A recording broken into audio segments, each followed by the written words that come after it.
May, June, thereabout. But you'll recall that we adjourned for this recess, the last recess, around June time. So for this recess, so we couldn't take the last recess in June because of the recess. Hence, it's coming up right now. There were good reasons that we had a long recess, and the recess took the time for quarterly reports, and it was part of the scheduling and agreement on it by the various political parties represented in Parliament. So I don't think there's anything wrong with us dealing with it now. It's because we adjourned for recess in June, the time that we normally do our quarterly reports. Remember, the report was the time that we normally do March late. So they normally have the month of April to put the information together and then come to the committee in May, June. So that's the time we missed. Is that clear, Mr. Murray? I hear what you say, although, I mean, we only went in recess end of June, and as this one is now presented within 2 months after the end of the previous quarter. So if you take that same timeline, we should have received this by the end of May. That's the only question. Maybe they can respond to that, but just in the future, that we try to push for that 2 months period, similar to what we have got now, because then you know that you are dealing with relatively up-to-date information and that it's not too far in the history that you are dealing with, and to make some corrective recommendations and things like that. But otherwise, I just wanted to register that, but otherwise we can proceed. Thank you very much. No, it's fine. No, Mare, it's not them that they must answer. Remember, it's us. The program is the property of the committee. We schedule and we invite them. So if we did not schedule in the second term program, as you are suggesting, then it's our fault. I think we must collectively own up to it. But let me leave it at that for now, and then put the agenda for adoption. Is there more? I think you are moving it with, of course, with that concern. Any seconder?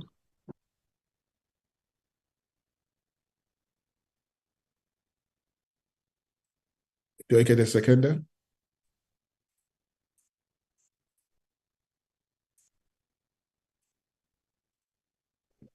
Seconded, Chair.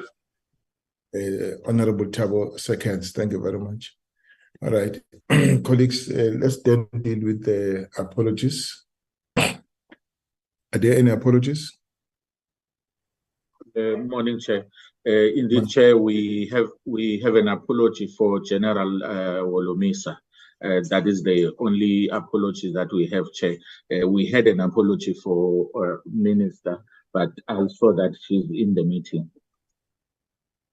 Yes, I saw her name, but she has disappeared.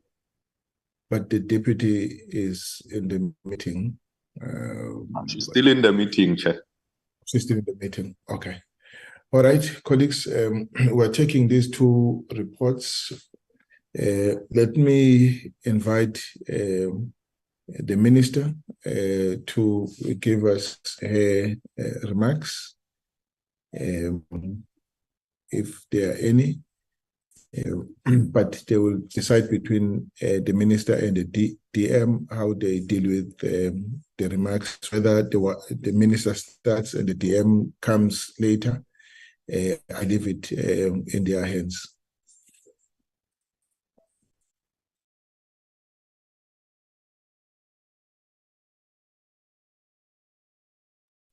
I don't get any reaction from the minister. I think let me invite you to set the ball rolling.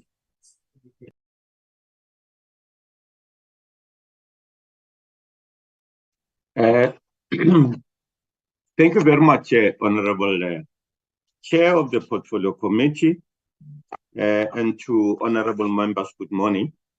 The Minister will be, I would imagine, will be able to reconnect.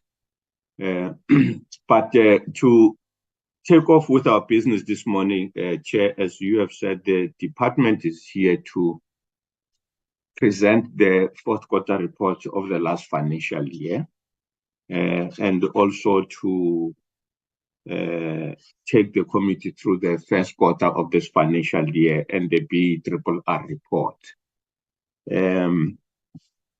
I've looked at our panel on our screens. I don't see the acting DG of the department, but she should be in the meeting, leading the committee, leading the delegation of the department. The officials will take you through the reports. As already commented, the Honorable Chair and members, the point raised about the timing of this report is a very apt observation. And we did make this point, Chair, you are correct when we tabled the APPs that we're tabling the annual performance plans of the department without at the time sharing the last quarter report of the department. But it was because, as you have correctly said, at the time, what was important for us to focus on were the APPs of the department to be shared with the Oversight Committee. But as the honorable members will see, the report of the department with respect to its performance in the last quarter is a performance which nominally improved compared to the third quarter of the last financial year, and the areas where they were carrying shortcomings in the performance of the report is around our sharp end of the department, the administration of the department. The back end has relatively always, performed better. Again, the last quarter saw a continuation of the below par performance of the delivery end. All in all, the department's performance in the last quarter, the management believes that was at 45%. The targets that were in their plans, it's 20 targets, and they just managed, the department were only managed to deliver on about half of them, 9 of them. But it is 45% as against 36% performance in the third quarter. So there was an improvement, but still we are in the red in terms of how the department should perform. With that said, Chair, without wasting further time of the committee, I would ask the DG of the department if he is in the meeting to introduce the business of the day. Yes, no, thank you very much, DM. Yes, Admiral Hlongwane is in the meeting.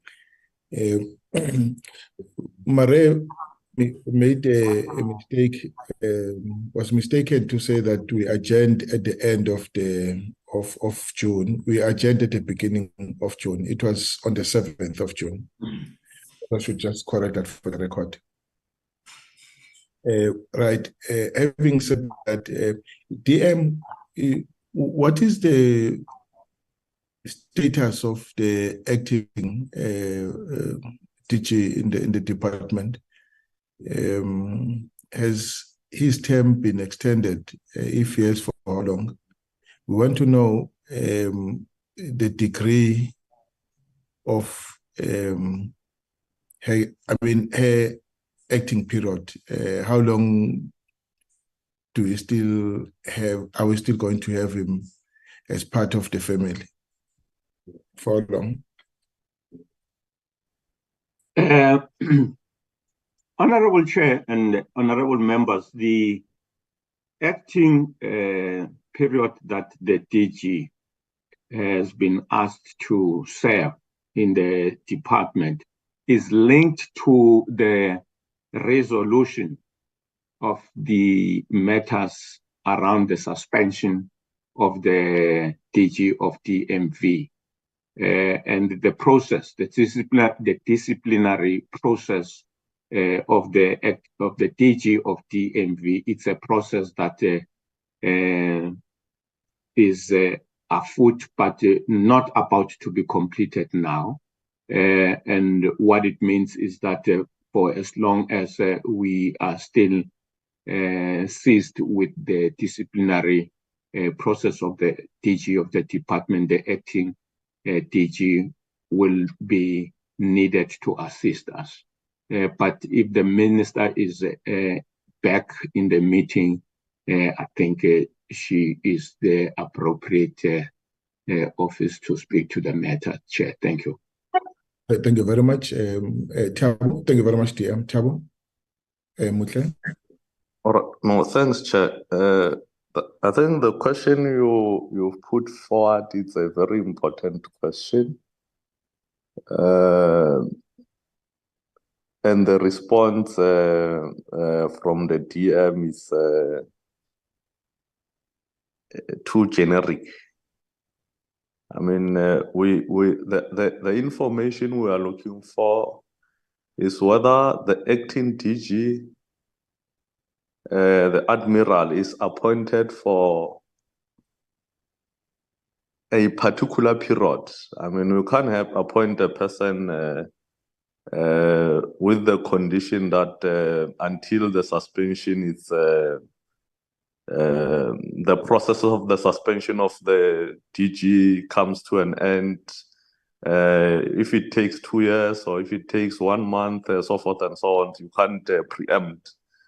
But the prescripts of the law prescribes as to how long the acting can be. It's either you appoint the incumbent for 3 months, 6 months, 12 months. If the process is not concluded, you will then renew. Now, it must come out very clear if the acting has been appointed for so much months, that has came to an end. There's a renewal if there's a renewal, but we won't have an idea until we know how the processes was undertaken for how many months. If there's a renewal, it's for how many months, so that we are able to check if it's in compliance with the prescripts of the law that dictates how this appointment should be done. Thank you, Chair. Thank you very much, Thabo. Was extended for how long, DM? I think Thabo is right. It must have an end date. That's the information we're looking for. Chair, the acting DG was appointed for 3 months, and the information is not generic. I said that the acting DG will be needed for as long as the process of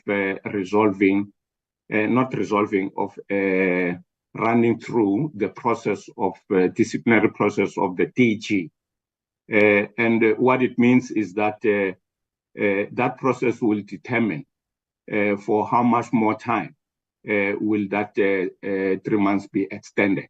And that is why I said the minister will be able to speak to that point. So the question is, when is the 3 months expiring, DM? The DG was appointed in May, if I'm not making a mistake. So May, June, July, August. Maybe let me check with the admiral himself. When is his?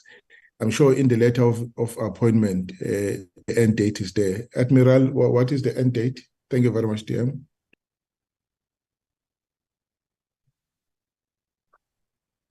Good morning, Chairperson, DM, and members of the Portfolio Committee on Defense. Am I audible, Chairperson? Yes, you are, Admiral. Thanks, sir. Chair, as indicated by DM, I was appointed, I was acting for a period of 3 months. It lapsed in September. I was extended for 1 month. So it lapsed in July, and I was extended for 1 month, which is for August. So 1 month, meaning the month of August. Yes. So it will end. Which is tomorrow. It will end tomorrow. It will end on the 4th of September, because I started on the 4th. Okay. All right. So that's what we wanted to establish. And with an expectation that it will be on a month-to-month until such time the matters of the current final DG are expedited. I think that's the position that the DM presented. All right, so we'll leave it at that for now. Let's then. Chairperson? Yes, sir. Yes, Mr. Murray. I just wanted to support you and Honourable Mutle in this concerns that you've raised. I share your concerns because this is not only this post, but we know that there are a number of other senior vacancies. So, and this is really, I think, hampering the performance of this department. So this need to be dealt with as a matter of urgency. But obviously, the whole disciplinary process will, to a certain extent, dictate how much and how long the Admiral will still act. Without giving us details of the disciplinary process, but how far are we, and has that started, and do they still expect that to last a number of months, so that we can just psychologically prepare for a month-to-month period for this year, or will it last for the whole year? Yeah, I think it's a fair question. The Minister is in the meeting. Minister, can you assist? I think that's the level of detail that the DM said we can get it from you.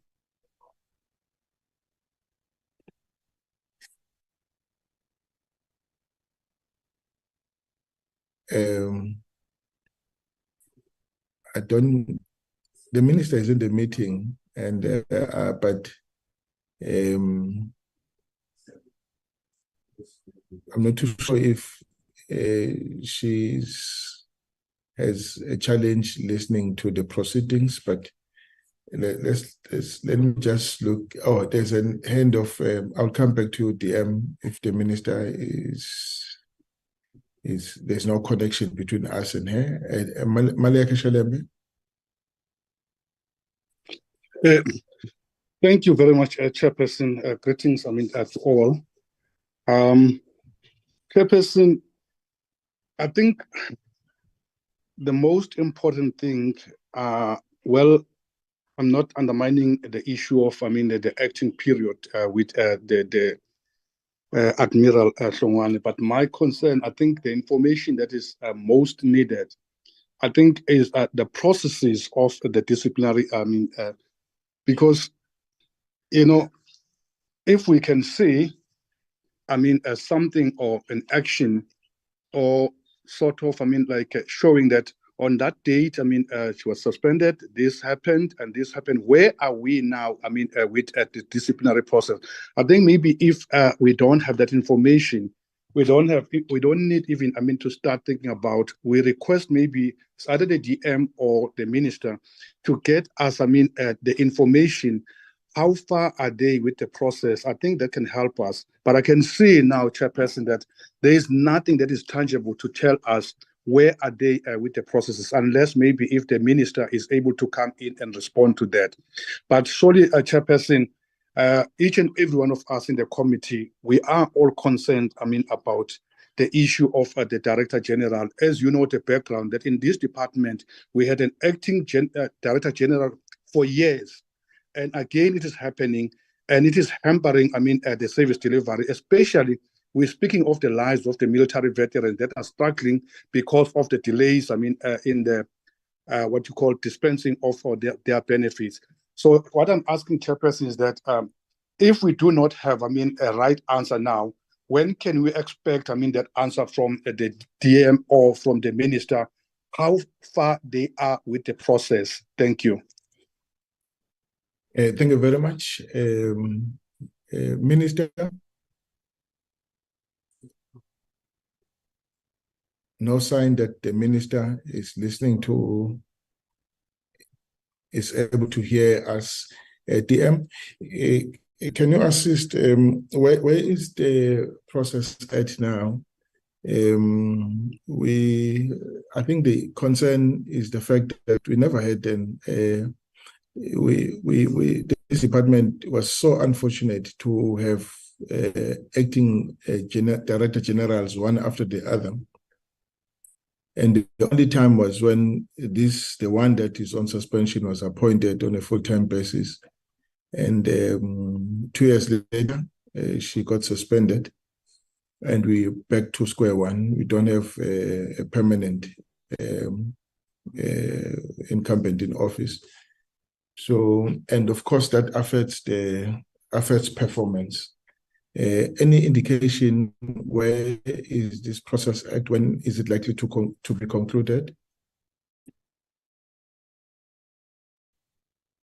Chair, thank you very much. Let me say, Chair, that the concern of the committee is a well-placed concern that the department is not served by being led through an acting person, because this is what over prolonged periods contributed to the department's challenges. But as I have said, Chair, the disciplinary process of the DG of DMV is afoot, and is afoot in a very intense way. I cannot here share the legal engagements that have been happening between the minister's office and the legal representatives of the DG. It is the purview of the minister to do so. I do not want to speak for the minister. The minister was expected to be in the meeting. Let's hope the minister will still join the meeting in the process of the proceedings.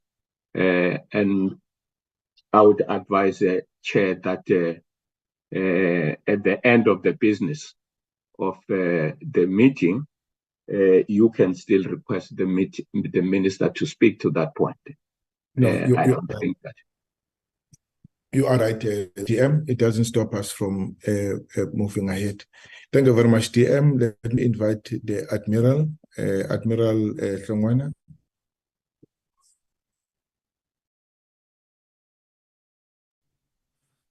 Thank you, Chairperson. The first and second presentation. Good morning once more, Chair. Chair, the presentation will be done by Mr. Siengo, that both the first quarter and the fourth quarter reports will be done by Mr. Siemu. Thanks, Chair. Thank you very much. Mr. Sengo, please run fast and don't spend time on the things we know, explaining the terms and all that.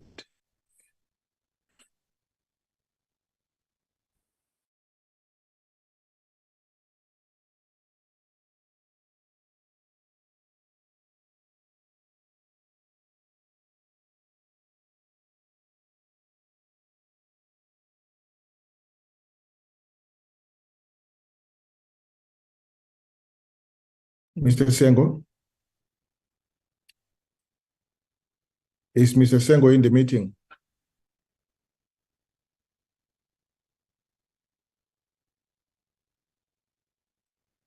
DG? Yes, Chair. Yes, Chairperson is in the meeting. I think he's trying to set up. Good morning, Chairperson. Good morning to the members of the portfolio committee. Morning to the. Can you set your video on? We'll just do that. Good morning to the Minister, Deputy Minister, and also to the acting DG, and also to the senior members of the department that have joined, the portfolio committee meeting. Chairperson, I'm just trying to open up quarter four. I'll start with quarter four, Chairperson.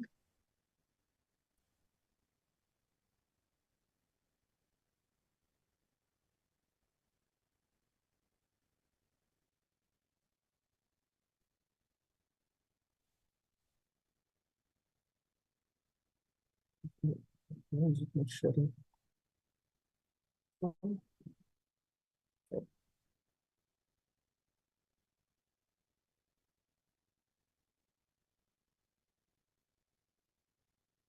Is it visible, Chair?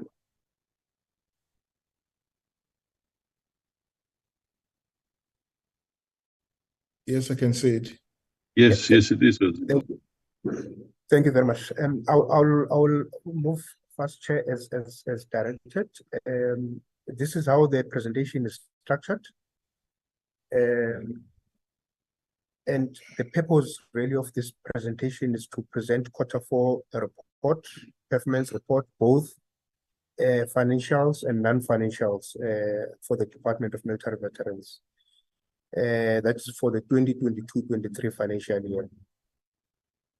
year. In terms of financial performance, this is now where the department was sitting at the end of quarter four in terms of the overall expenditure.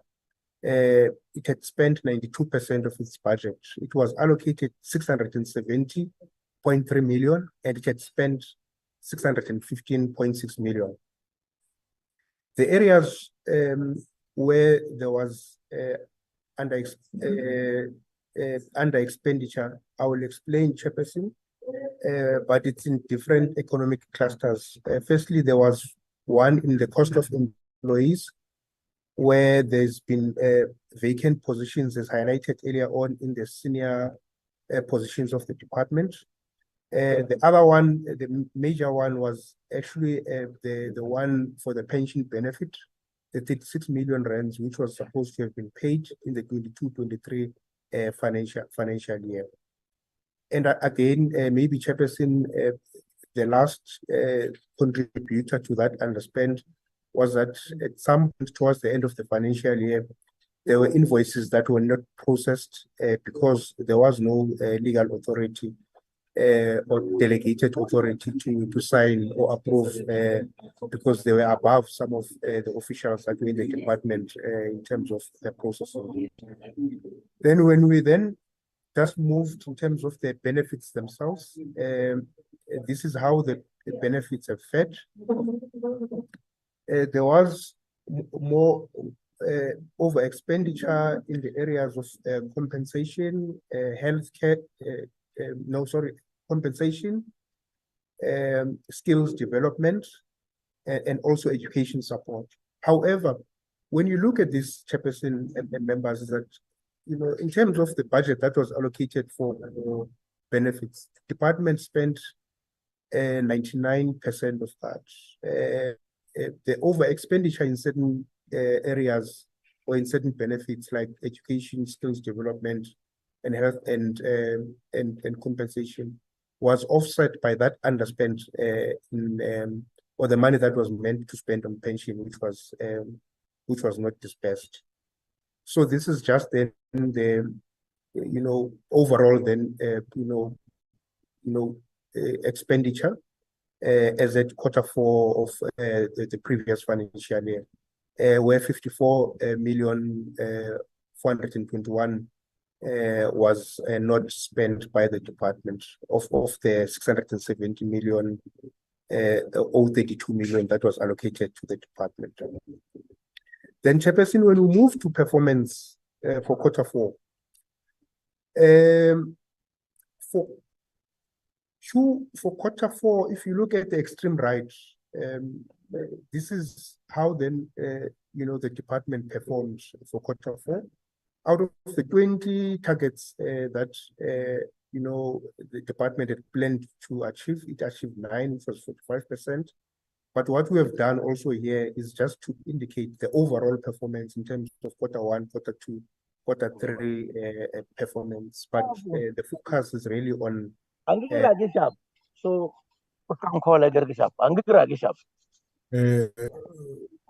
please, no, please mute your mic. I don't want to mention your name. Please mute your mic. The overall performance, Chairperson, thank you, Chairperson. The overall then performance for Q4 was at 45%. This is just a comparison in terms of various quarters in different financial years, but maybe if you can just focus on the last 3 columns, or last 3 graphical representations from 2021 until 2022-23, we are seeing that there's just in Q4 a little kind of there's a dip in terms of the performance of the department. This is just now us comparing ourselves in terms of how we have been doing in Q4 from year to year. Then when we look then, Chairperson, at each program, on the extreme right, this is now administration. It had planned for 5 targets. It achieved 3 targets, which is about 60%, which is 60% as such. However, also for the benefit of the portfolio committee, just indicated the overall performance from Q1 until Q4. Then this is basically then the explanation in terms of how then the department has for each of the indicators. The 2 indicators that the department didn't do well was the issue of the percentage of legitimate invoices paid within 30 days and the completion of the implementation of the integrated database management system. Basically, with PPI 102, what has happened is that there's really been, we had a travel agent called Tovest Travel Services, I think TTS, Tovest Travel Agencies, that because of the activities in the department in the previous financial year, there were a number of activities, number of invoices that needed to be processed that were coming or that were due to that particular service provider. So that basically had a huge impact in terms of us not being able to achieve that particular indicator. And even when I present Q1 Chairperson and members, you'll begin to see that, but those particular invoices still have an impact on that particular indicator because the department is still busy processing those particular invoices. And then the issue of PPI 103 is the issue of the system of the automation of the department, where we are working with SETA with regards to this. This system was supposed to have been delivered on the 1st of April. However, there were delays. We must indicate, Chairperson, that we have been working hard with SETA. We've strengthened even our own project team in the department. We have weekly meetings with SETA just to monitor progress in terms of this. I think over the past month, 2 months or so, there's been a lot of progress in terms of testing some of the modules that have been completed, that have been developed. And then if I then move, these were then the ones that, the indicators that were achieved in administration. When we then moved to program 2, there were 8 indicators for quarter 4. 3 were achieved, which amounted to 38%. And we've also given kind of the overall performance of socioeconomic support, which is branch 2 for the year. Basically, these are the then, when we explain then in terms of how we have areas where we have not done well, where we are providing explanations. For PPI 201B, this is now the indicator that measures the sitting or the processing, the verification or the processing of the military veterans that need to be processed into the database. That is the verification panel. Because of the challenges we've had administratively and logistically in the department, the verification panel sitting have not set since June 2022. So it had an impact in terms of this work continuing. So I think only 3 provinces have been visited so far. So hence you see then that that red where we've not achieved there. And then in terms of the number of the houses built, there were 68 houses that were delivered. This is now for the year. However, for the year, in terms of number of military veterans that were approved to access houses, there were 222 military veterans that have been approved. And we've given provinces here in terms of in quarter 4, well, for the year 2022-23, provinces where Gauteng is leading, where houses now were delivered, where Gauteng is leading with 34, Limpopo 10, Northern Cape 10, Western Cape 9, and KZN 5. You will begin to see also, Chairperson, in the responses in the PRR report and also in quarter 1, where we're indicating how the corrective action in terms of what we have done so far in terms of trying to resolve some of the issues that we're having on the challenges with regards to this particular indicator on houses for military veterans, where we have now sat down with a National Department of Human Settlements, I think in June, and also the Provincial Department of Human Settlements in July, where we're trying to unblock some of these challenges. Then I've spoken to the issue of the pension. Maybe I also need to explain this also, because it's also going to come up. It was not implemented in the previous financial year as promised, because there were still some processes that we needed to complete as a department. As we speak now, the regulations have been finalized. The department has been engaging with government pensions administration agency, and they've indicated their readiness. They've been accepting applications. So far, they've been processing those applications that they receive, to the extent that they said anytime they're given a go-ahead, they would then be able to pay the pension benefit into the military veterans bank account. We really anticipate that now in September, there should be movement around the payment of the pension benefit, because we're just tying up some of the just loose ends that we picked up as we're having discussions with JIPA, when we wanted to start to implement. Then on the issue of the subsidized transport, again, we have not been able to move with this particular benefit because, of the challenges that we have on challenges around the public transport system in the country. However, we have been talking to the National Department of Transport, especially now that we understand that they are developing a national strategy on public transport. So we're going to continue with those talks. Then we do not have an issue with the access to healthcare, because really the military veterans that were really declined here or that were not given authority here, it's those that would not be meeting the criteria. However, what we are picking up even now in Q1 of this financial year and even now in Q2 of this financial year as we are implementing this benefit is that there is going to be budget pressure associated with this particular benefit because it's a benefit that year on it's in demand. Military veterans do access this benefit a lot. And the last one where we really did not achieve is the one on the mortgage bond subsidy. This one, a military veteran has to apply and has to meet the qualifying criteria in terms of the threshold and also in terms of the ownership of properties.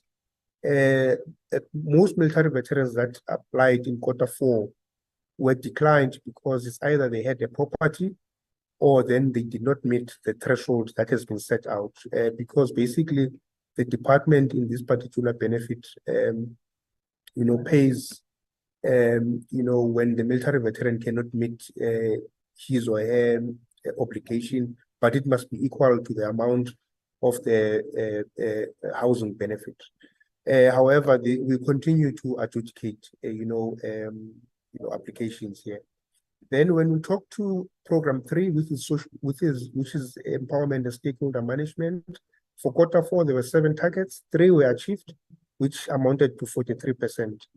And the breakdown is as follows: chairperson and members, is that the PPI 302, we did not meet the 100%, approved burial claims that should be paid within 30 days. Here, there was a challenge between it was an internal challenge between our systems as a department. However, what we have done now is that the burial support unit has been working with finance in terms of rectifying that. This is just, financial glitches that happened in between the transactions. And it also has an impact. Again, I think when Q1, you begin to see an improvement around this, but it basically affected the payment of burial support at that time. Skills development. I've spoken to the issue, chairperson and members. We had a service provider because of the challenges we had with the service provider, travel service provider. The relationship between the department and the service provider was terminated in January of January 2023. That basically had a ripple effect in terms of the activities and the functioning of the department. So even today, we still don't have a service provider, to move the staff or the military veterans that need to attend certain activities around. We rely really on internal supply chain processes to be able to expedite that, of which is also got its own challenges because of the prescripts that those officials need to follow. So it had an impact in terms of how then the skills development program had to be implemented because in most cases, you would need to move military veterans to their areas where they need to be trained. And then with the PPI 306, the employment placement opportunity. Also, here, the department is saying to the committees that this particular benefit does not have warm bodies allocated to it, of which the colleagues in this area have proposed that the sooner we deal with the issue of the organizational structure, and especially now with all the vacancies in the department, the sooner we deal with the issue of the organizational structure is going to assist in terms of us having to put proper capacity to manage and to drive this particular indicator. Basically, this indicator deals with how the department talks to other state organs or other possible companies where military veterans could be placed for job placements. after they've been skilled. And then the last one here talks to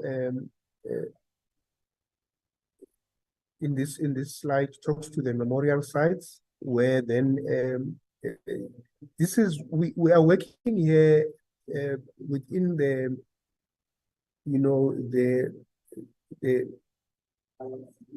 with the Department of Sports, Arts and Culture to drive this. It's within the Liberation Heritage Route.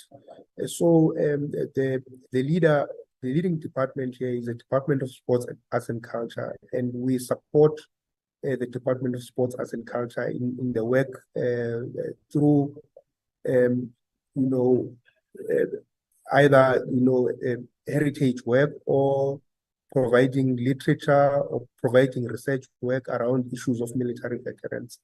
And I know that we have not been able to really been able to move on this particular indicator. And again, what we have also been told is that the issue, Treasury had indicated that the Department of Sports, Arts and Culture needs to rethink the way it wants to do memorial sites, which perhaps previously we used to kind of build infrastructure, and memorialize, But however, they've issued a directive to say we need to rethink,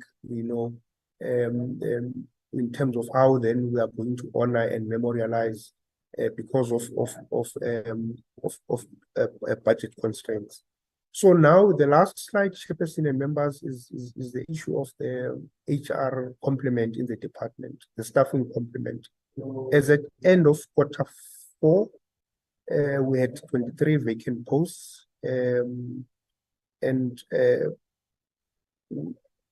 we currently still have 154 filled posts out of the establishment of the department, and we still have the additional 45.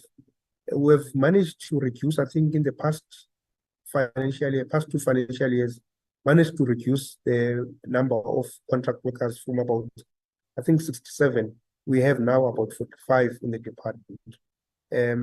So we continue to advertise posts, and unfortunately, Chairperson, is that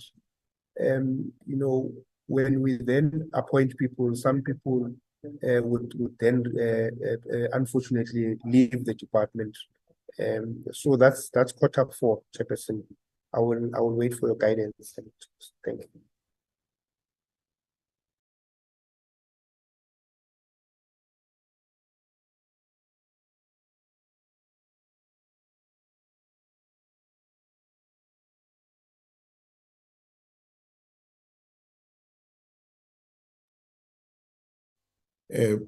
Thank you very much, Mr. Siengo, for the presentation. Can you go back to slide number, I don't have the numbers here, where you deal with the spend versus budget, key benefits?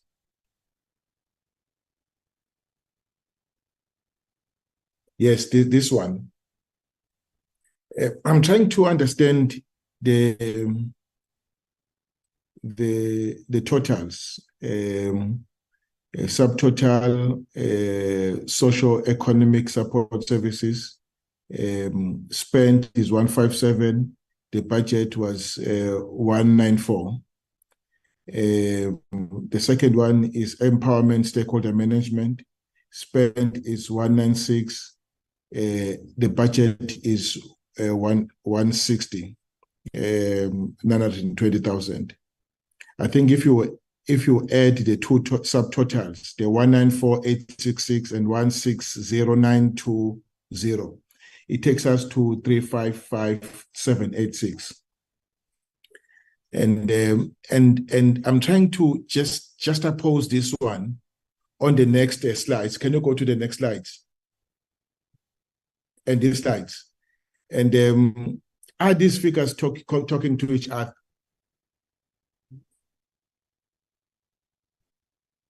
Where am I missing the point? Okay, there's social economic support here. It's the budget was 362 and the expenditure was 319, 170. And the empowerment and stakeholder management is 154, 523, 150 million rand, 523,000. The expenditure is 151 million rand, 536. But I can see there's something that I unable to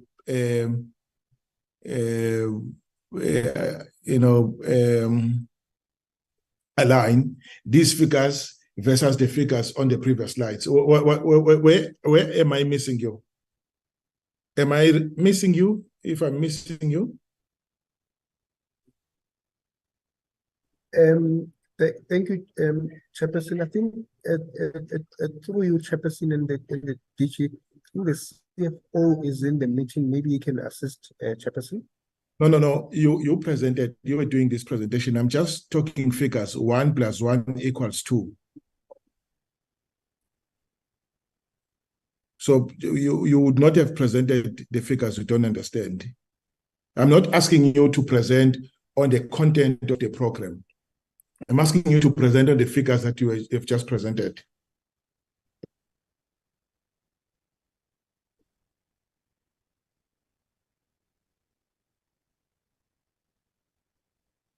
How do you want me to read these figures?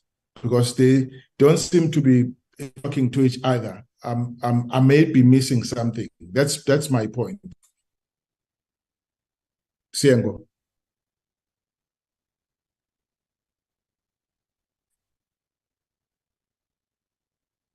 Mr. Siengo?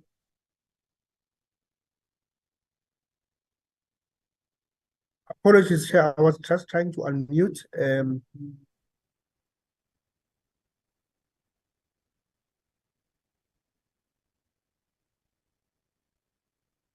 Yes, Chairperson.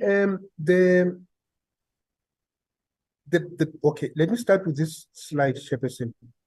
The first slide that you are talking to on benefits. Okay, maybe the one that we have here, Chairperson, it's the overall budget of the department.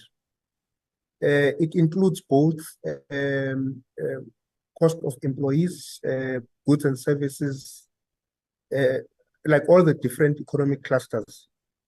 However, when you go to the first or to the slide before this one, I'm just trying to move back. It's only focusing on the benefits, which would then be a budget minus.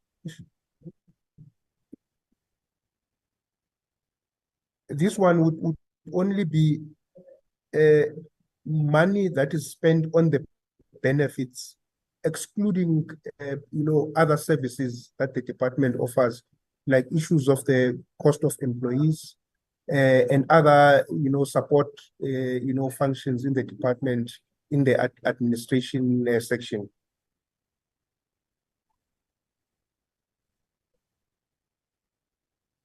We are saying that the subtotal that you are presenting of let's deal with the social economic support services. You said the budget is 196, right?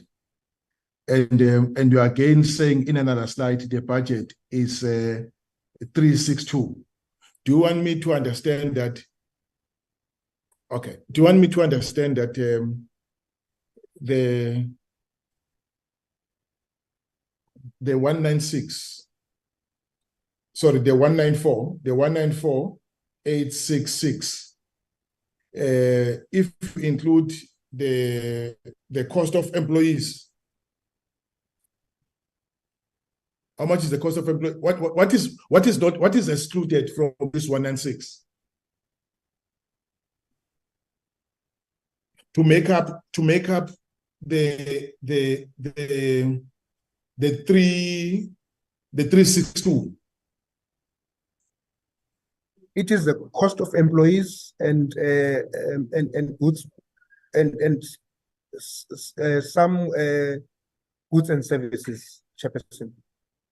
No, but Where the goods and services is implementation budget for social economic support. How would you exclude it? There are benefits that get paid out from goods and services, Chairperson. Okay, can you add those figures up and then just do the maths on the line? Before we can go any further, we need to check first if the figures you are presenting are in fact credible. Okay, let's take the budget, the 194,866, right? And against the budget that includes everything, which is 362,078, right? And we are saying what is excluded from, just give me the amounts that are excluded and that don't make up the subtotal of 194,866. Just give me those figures so that I check if these figures added together come to 362 million rand.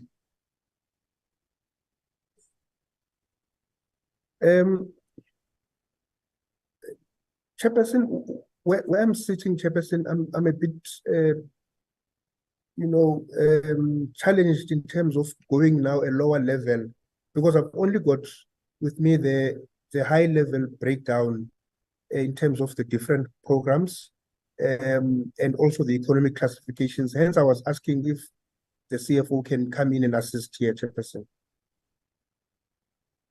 Okay, let's go back. Let's go to the next figure. Let's go back. Let's go back to the slide. Before this one. Okay, for this one, no, go back, go down. This slide's for no, before this one. Well, this one. For example, the empowerment stakeholder is 355. The budget is 355,786. But the presentation by economic classification is 154. This time we are not excluding. It is 154, 155 million. So in actual fact, the point I'm trying to make is that if on the subtotal of the SES, it's a figure that excludes other things, right? But you then expect that the total, well, you said the budget person is in the meeting, the CFO. Chairperson? You said the CEO is in the meeting, the CFO. Can the CFO Yes. Can the CFO just assist on the figures so that we get ourselves, because we want to understand this 99% spent. How does it come about? Because you can't just give us a 95% expenditure, overall, if we are not giving us all the figures that make up the total budget of the department.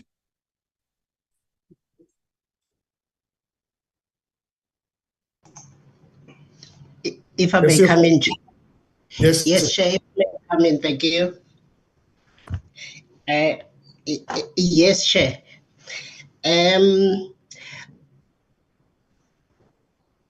I wanted to maybe use a demonstration, Chair. Maybe let's begin with the overall slide expenditure. If Mr. Siengo can move to that slide, thank you.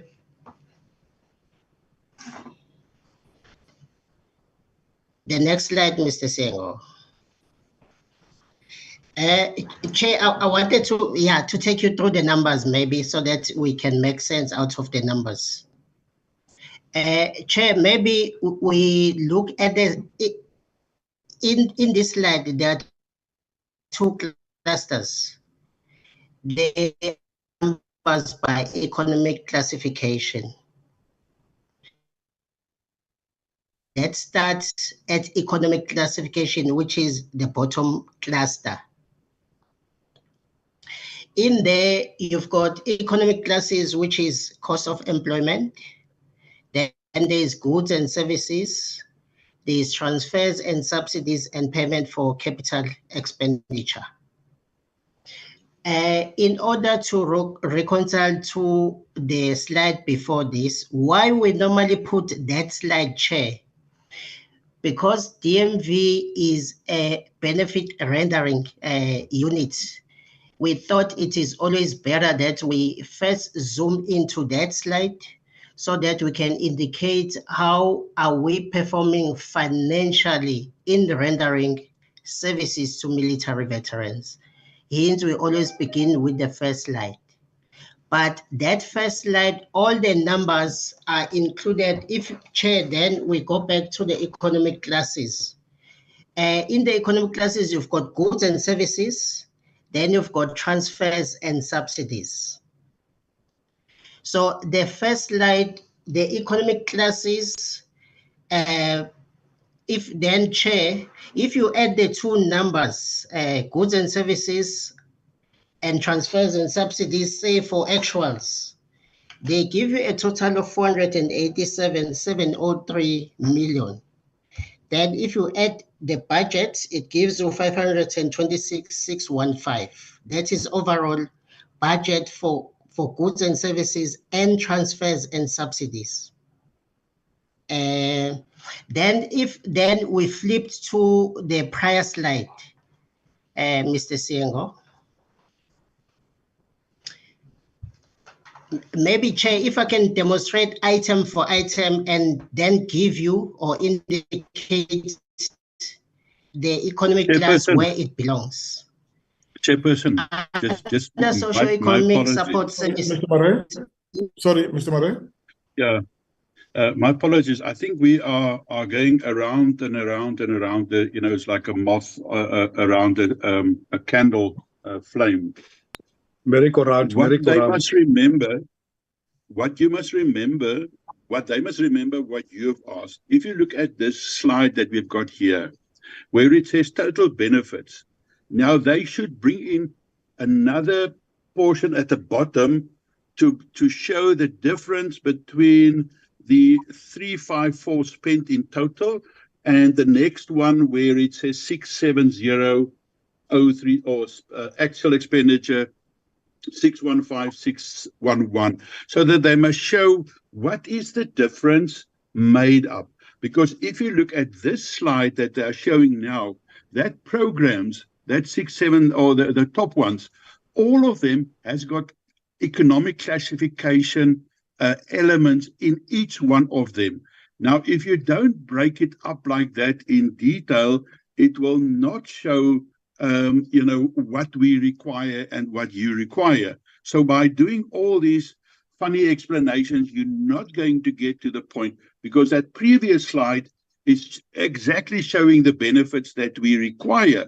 However, they also need to explain and put it into that slide, the detail of those differences, which is basically cost of employees and maybe some capital assets, because they show this all as separate stuff, but they don't show it as how it merges into each other, into a holistic picture. It's all different silos, and if they are not showing that, it will not become clear. Yes, he was trying to explain. I think CFO. Please, can you explain it so that you make us understand the figures you are presenting? Thank you. Yeah. Thank you, Chair. Then I was asking Mr. Siengo to then, I was at the previous slide, Chair, trying to explain.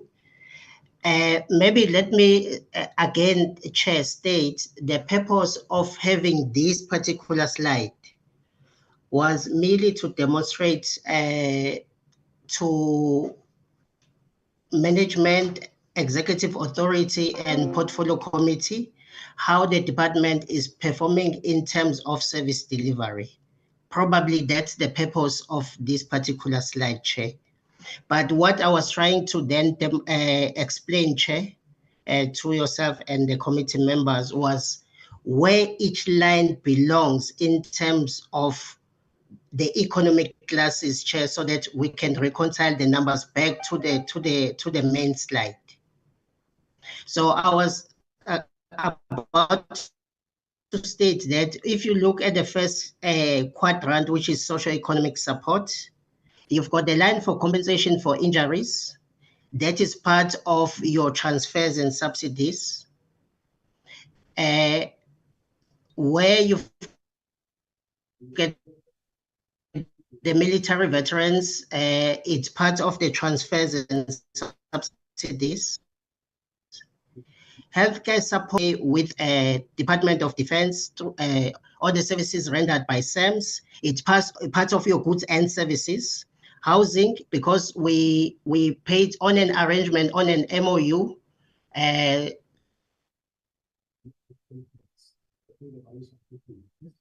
government to government, it's part of your transfers and subsidies. ESM, Empowerment and Stakeholder Management. Skills is paid as a goods and service. Education support is paid as a transfer because we paid directly to schools. Burial support, there's two clusters to it. Are you still explaining why the figure is different? Sorry, Chair? Are you still explaining why are the figures different? Sorry, the network was breaking. Are you still explaining why are the figures different, Mr. Ndlovu? I'm not too sure, Chair, whether the network, it's a bit weak on my side. You were breaking up, Chair. What I was trying to demonstrate. Colleagues, can you hear me? I can hear you, Chair. Yes, I can hear you. I can hear you, Chair.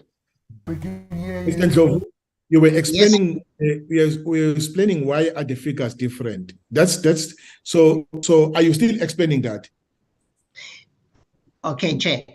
What I was trying to demonstrate, Chair, is to say this slide only zooms on the expenditure related to benefits only. But we may, for reconciliation purposes, Chair, but what we're trying to avoid is to have a line that may not be explained.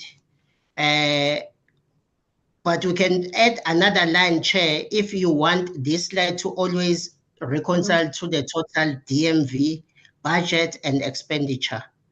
By adding the line, which is the economic class for cost of employees. Then there is a line for goods and services where we pay operational expenditure. We can add this line so that it ties back to the total budget and expenditure for the department. But the purpose of having this slide, Chair, was purely to demonstrate the expenditure purely on benefits. Thanks, Chair. No, Mr. Ndlovu, my question that I asked, I said, just let's stay on the slide that is on the screen right now. We're saying that the SES budget is 194,886,000. Okay, against a higher amount that is recorded under classification of 362 is a higher amount. All right, and let's go back to ESM. ESM is 160 million rand against a lower amount of 154 million rand. You see, if your explanation that the SES 194 million rand is 194 against 362 because there are things that you are not reporting, like the cost of employees and so on. But if you go to ESM, it's 160 versus lower amount, which is under classification. Now, it's no longer reporting that like you were reporting on the SES, that this is lower than the higher amount under classification, and because they've excluded certain amounts. But in this case, it's higher on this page than in the classification. So meaning that you are not excluding anything here, you are adding anything. If you want us to understand the difference between this slide and the next slide. Are you with me? Now I'm with you, Chair. Now I'm with you, yes. Okay. Okay, I'm with you, Chair. Where the difference may be on the benefits slide, Chair, it's because structurally, education support now reports to ESM structurally, but the budget, if you look at the main slide, the budget was still located under socio-economic support, Chair. That will be the difference. Now I get you. But the two slides should be speaking to each other because you are presenting them at the same time when you have purified the budget. Okay, when you have done the adjustment. Understood, Chair. All right, colleagues. I thought I should just check on this. Yeah, but Chair, this is just unacceptable. It's so frustrating, and I mean, we can't have figures, and then the officials can't even explain to us where the differences lie. If they are up to their game, they should be able to explain that. And I don't want to do it on their behalf, but it's clear where the problems lie. And I mean, they should be able to point that out to us, because they are working with different systems and different presentations. And if these things do not talk to each other, I fully agree with you. Then it means that somewhere there might be a good explanation, but it's not up to us to find the explanation. It's up to them to provide the explanation and a credible explanation. And they're not doing that. They are fumbling.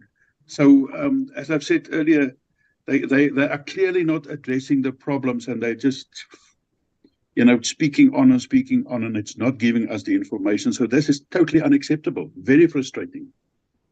Mr. Bond. Thank you, Mr. Mara. Thank you, Chair. My problem is, sorry, I'm new, so I look at it from a different perspective.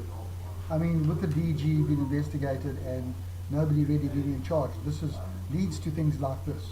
But my problem is by the 1st of September, the financials need to be sent to the Auditor General for scrutiny.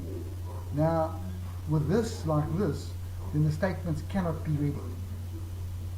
And we've only got a few days, to the 1st of September. This is worrying. This is extremely worrying. Because by law, we have to have the financials to the Auditor General by the 1st of September. Chair, if I can just put that in the mix as well. Sorry, excuse me. Okay. All right. DM, can you see where our Chair, I wanted to come in that the last speaker is making a very important point, but the audio is not clear. His line is very weak or poor. If he could just repeat that point again, I could not hear him. Mr. Bond.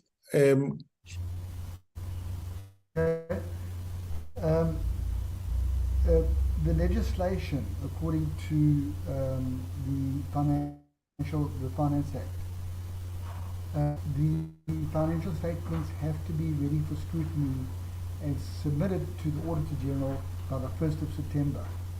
With these anomalies, the statements are not correct. And that concerns me because we're going to be sending statements to the Auditor General for review, and the review is going to come back negative. Did you hear me, Chair? Yes, I did hear you. The DM is just commenting that until we have our figures right, we'll get a negative. findings from the AG's office. So he also wants to understand what is the issue here. DM, do you see what our problem is? These two slides not speaking to each other. If I may come in, Chair. The frustration of the committee is well understood because the information is not shared logically for the reader to follow easily. That is the first question. But the second question, most importantly, Chair, is that the information in the slides that we are discussing is not speaking to the report that is being discussed, the fourth quarter report of the last financial year. These slides here that are sharing figures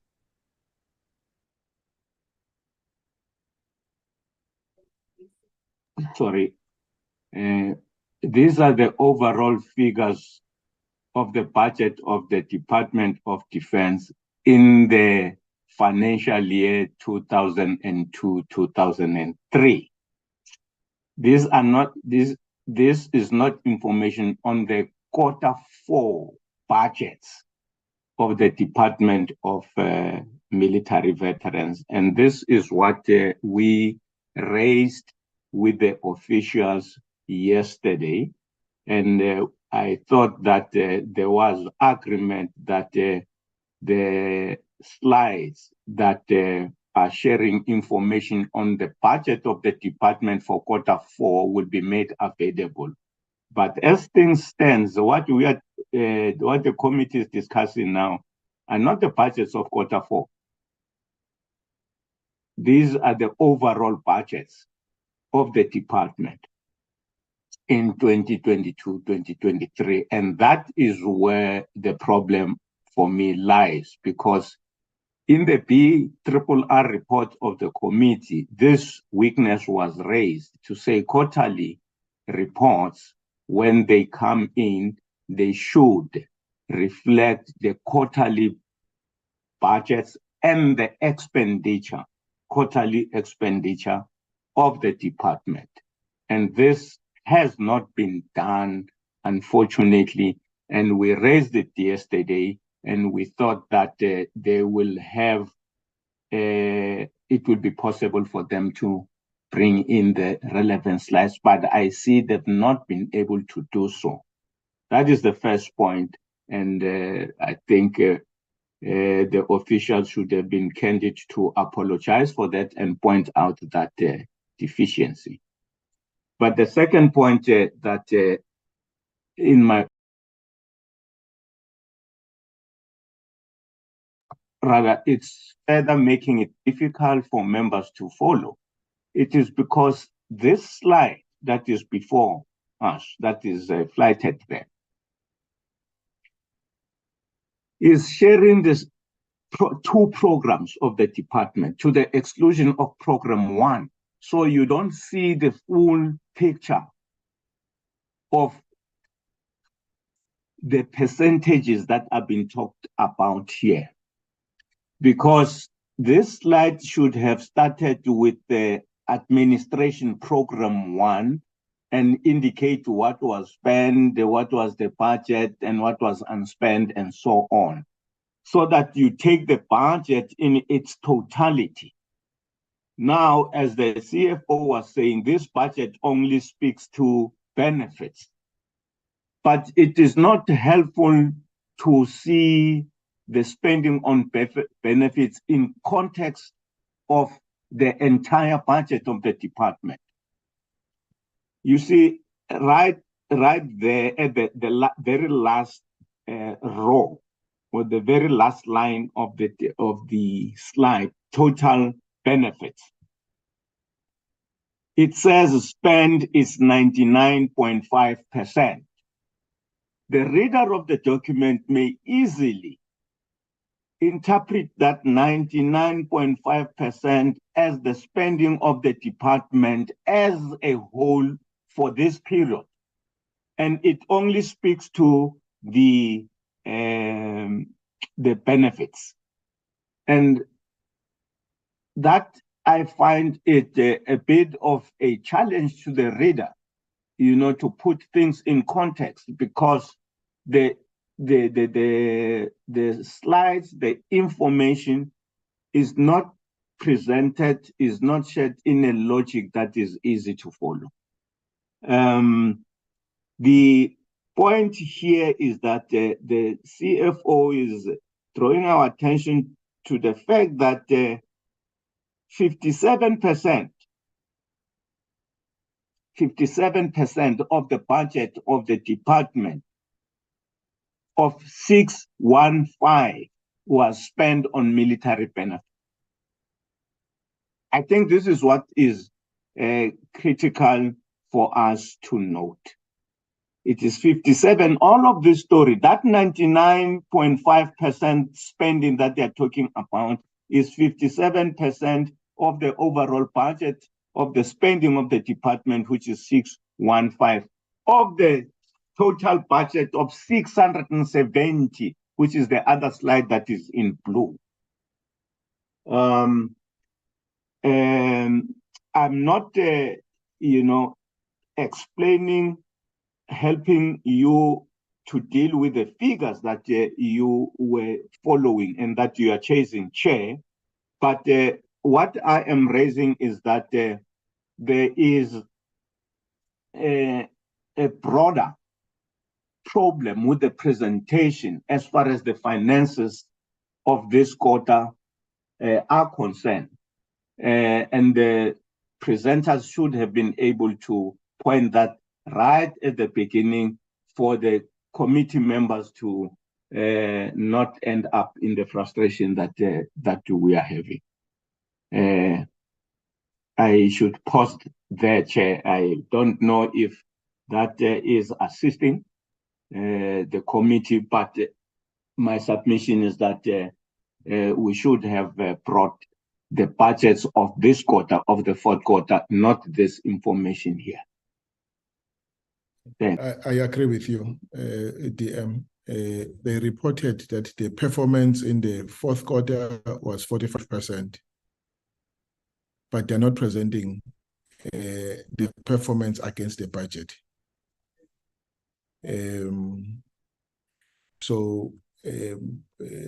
I think we don't have the figures for the fourth quarter.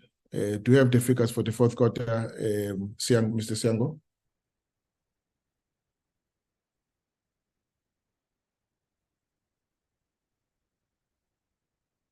Mr. Siango, do you have the figures for the fourth quarter? No, Chairperson, not in the disaggregated manner. But the presentation was on the fourth quarter. Yes, Chairperson, we take note of that weakness in the presentation, Chairperson.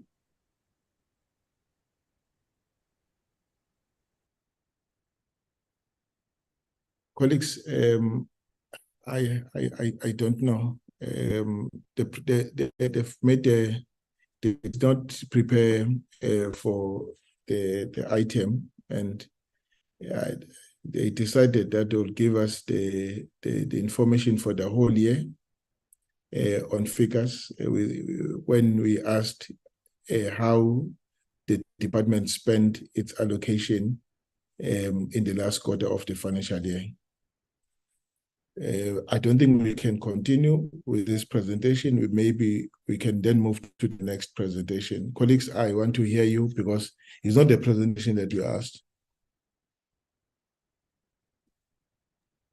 Honorable Mzonele. Thank you, Honorable Chair. No, I hear you, Chair. Before we proceed to the next presentation, I agree with you. This one is not well prepared. But before we proceed to it, I've heard him saying that there is no service provider at the DMV. We know and we agree there's no service provider. But how long will it take the DMV to have a service provider? He says they rely on internal processes when a veteran is buried. I mean, which are those processes? Because we bury veterans every weekend and we just receive one response. There's no service provider. There's nothing we can do. Even tomorrow, we're burying a veteran. The minister is sending over remains in Worcester, and Friday they will be handed over in Eastern Cape. There's only one simple answer. There is no service provider, and it ends there. Which are these internal processes that they rely on when a veteran is buried? Thank you, Chair. Okay, so I think your question, Honorable Nyonso, remains relevant even when we deal with the first quarter. I would not ask them to deal with it now, until we've received the presentation on the first quarter, just to check whether the situation that you are reporting has in fact improved with the report that they will be presenting just now. I will pack it for now and then pick it on later when they finish presenting on the first quarter for this financial year. All right, colleagues, this report is sent back, so they request that they must come back with the report as we have requested. Supported, Chair. Let's move to the second quarter. Supported, Chair. Supported. Thank you. Let's move to the first quarter of this year. Sorry, Chair. Mr. Bond, I will come back to you. Can we move to the next quarter? There's nothing to debate on the facts presentation because it's not what we were requested. Person, can I just ask, you will find, if you look at the first quarter's report, you will see it is in the same fashion as the fourth quarter report. Will we not have the same problem with the first quarter report and then, need to send that back as well, that they need to do both in the same format and with the information required by us? No, the first quarter must give us the first quarter information, Mr. Mare. Let's wait until they do the presentation. I'm saying this because it can't be a whole year. We haven't finished the year. We're still within the first quarter. If anything, within the first quarter, or overlapped into the second quarter. So the information it can't be an annual statistics for the whole year. Most certainly they can't. But I don't know. I'm subject to be proven wrong by their presentation.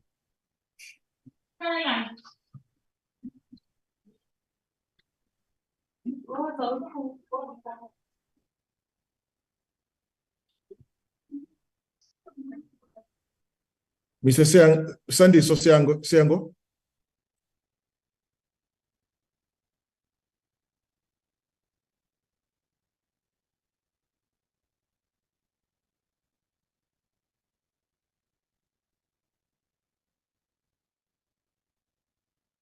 Okay, thank you again, Chairperson.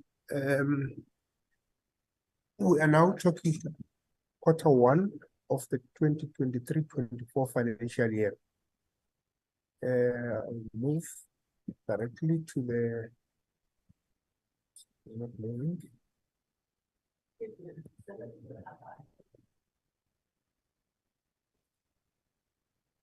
for 2023-24 financial year, the department was allocated 894.7 million rands.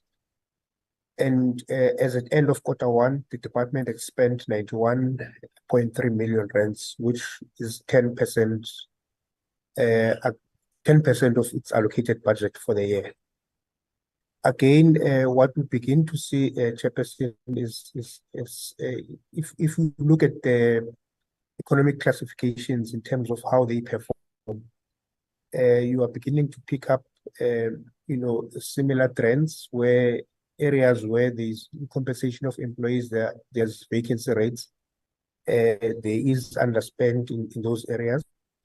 The issue of the pension was not yet paid in quarter one. That had a huge effect. and then what in the analysis that we've done so far, even until today, the beginning of quarter two, we're already beginning to see some risks. If you remember, Chairperson and members, is that in the quarter four report, we did indicate some budget pressures over expenditure on the education support and healthcare support.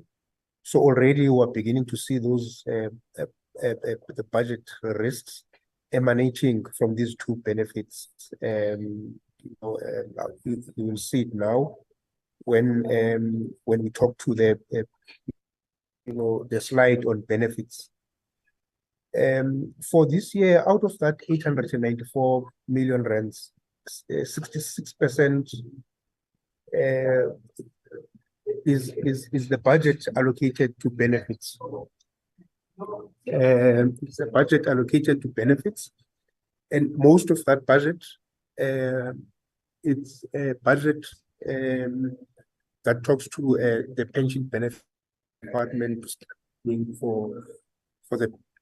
to start disbursing the pension benefit. Then, as I indicated, we are beginning to see pressure points in terms of the healthcare support and also with education support. So far, in terms of benefits, to date, in terms of quarter one, the department had already just spent 8% of its budget allocated for benefits. Then when you look then at the economic classifications and the different programs, this is how then it's projected at a higher level in terms of the different programs, where there's how the 10% then is divided into different programs and different economic classifications. Then when we then move to non-financial performance, the department for quarter one, again, what happens here, Chairperson, is that overall the department has, I think, 20 indicators, but some of these indicators we measure at different quarters. But for quarter one, the department had 9 indicators that it had committed to measure as its APP. It only achieved 1 of those 9 targets.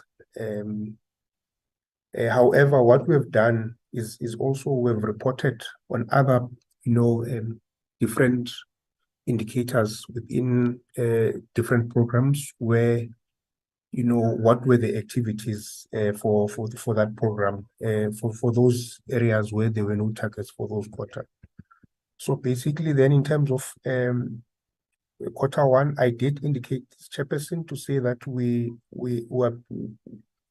alert the members to say that we are still going to, the department is working to unlock this issue or to finalize or to fix the issue of this travel account. So these invoices, the department is working to actually pay them off. So hence you see that red. It still has an impact in terms of that percentage of legitimate invoices paid within 30 days. But however, other invoices in terms of other services, we do settle them. Most of these invoices that have an impact on this PPI, it's the ones that are coming from that travel account. Then in terms of the activities that were done for quarter one, there were, liberation research outputs that were completed, 4 of them. The 5th one was actually completed in the quarter 3 of the previous financial year. However, it was launched only in July, which is going to be reported now in quarter 2 quarterly report. However, we have completed 4 in terms of PPI 106 of those outputs. Then when we move to the second branch, we planned 4 targets, we achieved 1. These are the reasons that we have provided as a department. Again, I will show in a slide later in terms of the activities that these other indicators that are not reporting on these quarterly bills, what they are doing as we speak. But however, as I reported in pension benefit, we are planning to implement this pension benefit now in September. I've addressed the issues of the subsidized challenges around the public transport. And also for PPI 208, we did receive an application in Q1, and again, that application was adjudicated and it did not meet the requirements. So hence we did not meet the target for PPI 208. Then these are the activities in terms of other indicators that have been done for Q1, where they've not been captured in the report itself. 15 houses were provided to military veterans, 13 houses in Gauteng and 2 in Mpumalanga. Then for PPI 203, the number of houses, number of veterans approved compensation. Currently, what the department is doing, there are 240 military veterans that have been identified for assessment. We are currently preparing for that, to do that. And then number of military veterans that have been approved to access healthcare services is 162. The number of military veterans and dependents provided with dedicated counseling services and treatment is 118. Then when we move to program 3, which is the empowerment and stakeholder management, plan targets were 0. Plan targets were 4. None were achieved for the quarter. Then these are the reasons that have been provided. Maybe if I focus on the issue of, I think I've spoken to the other 2 earlier on in Q4 because it's still the same chairperson, around the fact that the department is really, especially on burial services, it's working to improve the the glitches that we had. But on skills development, there were activities that were done in the previous financial year. So the department was in the process of really just understanding some of those activities, to the extent that there were outstanding payments that were in that program, in the skills development program. So it had to then deal with those. But however, I think the issue of the travel agency, again, it has a ripple effect, as I indicated, in terms of us as a department to achieve this, to move around as officials and also as military veterans. For the bursaries to military veterans and dependents for Q1, 409 bursaries were actually approved and provided to military veterans and their dependents.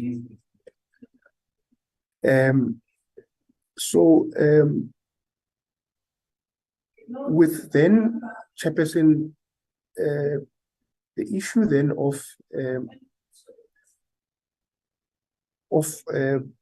in terms of explaining again, in terms of the other areas or the areas activities in Q1, I think I've just highlighted this one of bursaries of 409.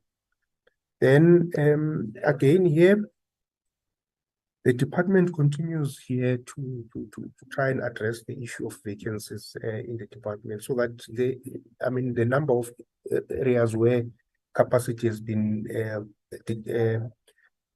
highlighted as a challenge. We want to address those areas, but unfortunately, in certain areas, certain critical key members in the department have resigned, which then basically can again bring us back to the same situation. But however, there are adverts that have gone out. I know that the 1-year HR is going to go out very soon. There are others that we're preparing to fill in. That's the presentation, Chairperson and members, for Q2. Thank you very much. Thank you very much. Colleagues, this is the presentation for Q2. Q1, sorry, for 23-24. Colleagues, are there any comments? Just Mr. Bond, Mr. Mayake, and Mr. Mare, in that order. Bond, Maliake, and Mr. Mare. Thank you, Chair. Can you hear me? Yes, I can hear you.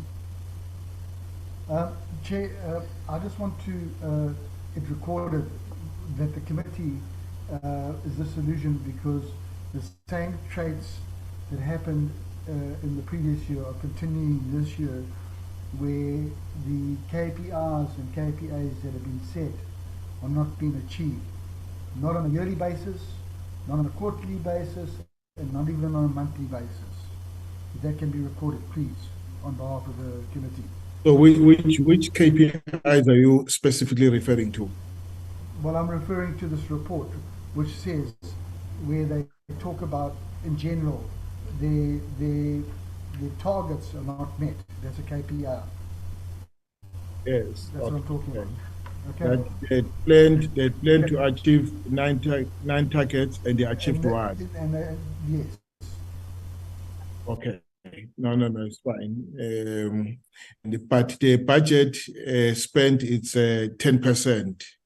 All right, when they should be at 25%. All right. I think your point is noted. Mr. Shelembe. Thank you very much, Chairperson.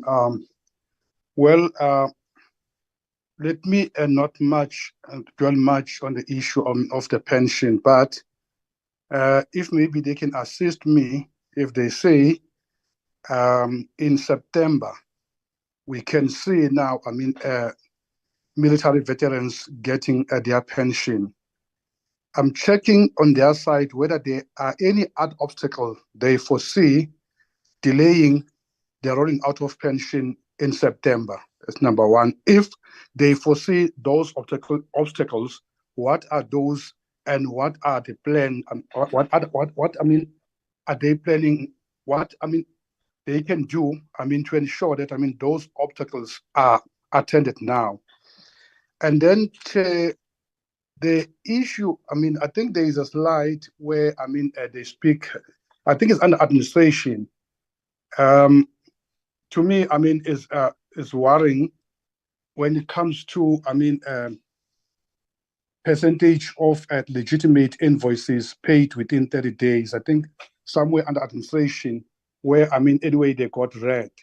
There is a comment, a reason for deviation. If you look at the comment, they say the non-compliance is caused by old invoices that could not be processed in the previous financial year due to insufficient funds on education support, skills development, and peer support.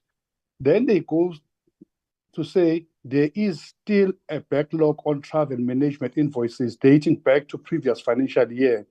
The non-compliance will persist until this backlog is cleared. Now, when it comes to a corrective action, they say follow up on distributed invoices to ensure payment within 30 days.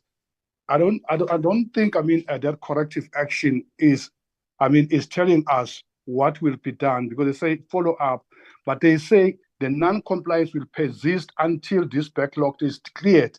So it's clear that if we do not have time frame when this will be corrected, it means now even next year we will be talking about the same thing, that backlog. If maybe they can give more clarity, how can this be addressed? So that we don't sit with the issue of say this will persist, until the backlog is cleared. And then, Chairperson, one, maybe I don't want to repeat that the format that has been used, in that presentation is the same as the previous one, but anyway, it's the same. But one maybe must concentrate more, on the invoices. There is something where they say, Chair, they say Yes, where they say, there is a disrupted database verification process. If we speak of that disrupted database verification process, to what extent, that damage, it is right now, and what has been done, to correct, that situation. Chair, if poverty is poverty, it kills. Now, if that database has been disrupted, how many people been affected, and how long is going to take to do it, to correct it, so that there's no further delay when it comes to the distribution of the pension fund, which is we are expecting in September. So now, if that disrupted database verification process is not attended now, I think we are going to have a problem now in September. Just want to know whether this has been attended and been corrected, whether this will affect, the rolling out of the pensions, in September. Thank you.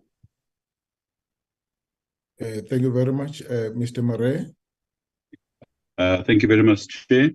Chair, I want to start off just right in the beginning of the presentation. And it talks about 2 vacant posts of 2 deputy directors and 2 chief directors. Now, in the fourth quarter report of the previous one, it mentioned there that those vacant posts were already more than 12 months. So now that we are in a first quarter already, that and it seems like it is now going for nearly 2 years. Those 4 senior vacant positions, 2 deputy directors general and 2 chief directors. Now, clearly, this need to be addressed a long time ago, and this has got nothing to do with the disciplinary action against the DG. So, what is the process, and where do we stand with those vacant positions? Because that has got a serious impact, in my opinion, on performance. Then I also want to just raise a concern where on that page 7 or slide 7, it says the budget risk exists on both education support and healthcare due to funds reprioritized for pensions. That should not be the case. I was never aware that we are stealing from Peter to pay Paul. So in other words, to pay pension, we are reducing the healthcare support. We will have serious problems, and we are seriously impeding on the welfare of military veterans if we are now saying to them, sorry, you can't have health care because we're going to pay your pensions. That is not fair. That is not the situation. So we need to know where we stand. And in terms of our BRRR recommendations about clear communication and transparent communication, we need to know what is the situation, and military veterans need to know what is the situation and whether that is in contravention of the laws, the relevant laws, because the idea was never to replace the one benefit with the other one. Then I on that spending, I see that they are talking about 10%, which is obviously, as you've rightfully stated, is very, very bad. However, if you look at the slide before that, only 8% is directly benefited to military veterans. And that means that there are another, again, as per the previous presentation, other costs not reflecting there, because if it is 10% being spent, at least 10% should have been spent on benefits directly to military veterans, and we need to have information on why that is the situation. Then I just want to go further on in the presentation, and I want to ask the question with regards to burial support, PP 1302. And we get constant complaints about burial support not being paid out. In fact, I have heard some of our military veterans organizations that the beneficiaries are blaming them that they're stealing the money because the burial support don't reach them. And we must remember, burial support is when persons die. So you can't delay burial support inevitably because a burial must happen. And you and I know that in certain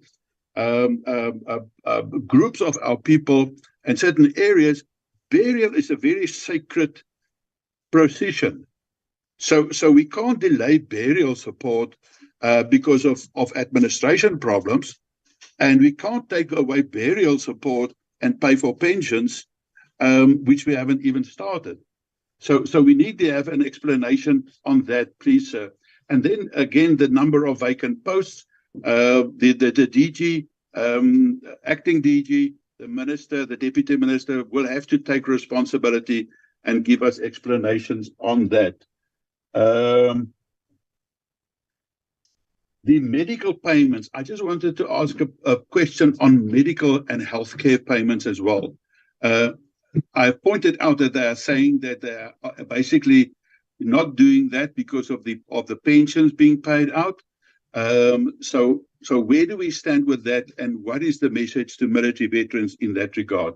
And then just to add to what my colleague Maleke Shelembe has said about the pensions, I just want to hear from the department and the acting DG.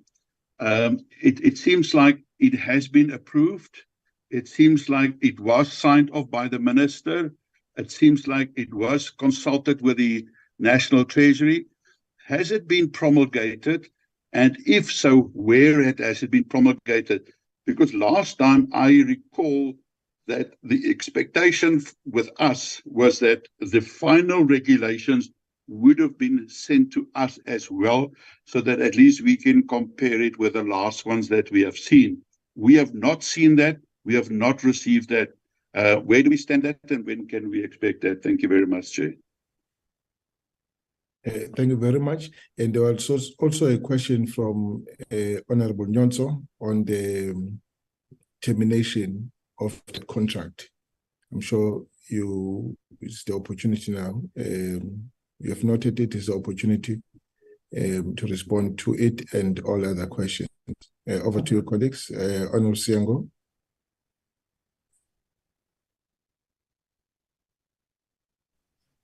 Chairperson, may I come in here first before Mr. Siango, sir? Yes, DG. Thanks, Chairperson, and thanks to the members for the questions. Chairperson, the issue of rolling out pensions, I'll give it to Mr. Siango. The issue of the invoices will be given to CFO. The issue of database, I'll give it to Mr. Matsafu, but I'll just come in on that. The medical issue, I'll give it to Ms. Carol. The issue of burial would be Kumar, Ms. Kumar, Dr. Kumar. But I'll start first, Chairperson, on the issue of the vacant post, the two DDGs vacant post. Yes, they're still vacant. The two chief directors posts were advertised. We are in the process of interviewing the chief directors. Sorry, Tichi, when were they advertised? In April. This year? Yes. I'm sorry? Yes, we're on the verge of interviewing the members. We will, because they were advertised, so we are ready to just set up the panel and interview the members. But I want to say also the issue of underspending is exactly as a result of those vacant posts, because those people are very senior, the DDGs and chief directors. Also, the post of deputy directors that are vacant. That is also the director of legal the post is vacant. The HR, the post is vacant. So I want to say that those underspending is because of those members are also not there and not being paid.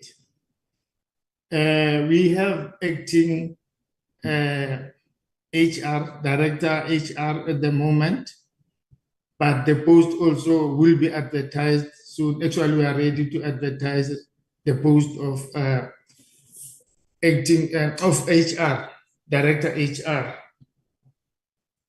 The posts of assistant directors, those which are really junior, we have managed to fill them around June, July. Those were filled of the junior people because they're within the environment of DG that can fill them. We also have now had interviewed the supply chain director, deputy director, the supply chain deputy director. That one also will be filled. So all those junior posts, at least we have filled them as per promise that was said or as per instruction that was given to me as acting DG. So I will request Mr. Siengo to come in with the issue of the rolling out of the pensions. Mrs. Siengo, pension. Thanks, acting DG. Thank you, DG. Chairperson, we do not foresee any obstacles going forward. The reason why I'm saying that, Chairperson, is that we met with JPA, Government Pensions Administration Agency, I think about two weeks back, where they indicated that all they want from us is to give them a go-ahead to start, paying the pension benefit. The minister has signed off the regulations on the 31st of July, the final regulations on the 31st of July, 2023. So with that in place and with JPA having been receiving applications and processing them, the only thing that needed to be done, was for us, between ourselves and JPA, just to refine the SLA and the administrative agreement such that there was an element of cost that did not appear in that. So that was flagged between the two institutions, and then that has since been done. We know that we did receive an updated document yesterday from JPA. So hence I'm saying, Chairperson and members, we do not foresee any stumbling blocks going forward. So how many people will be paid?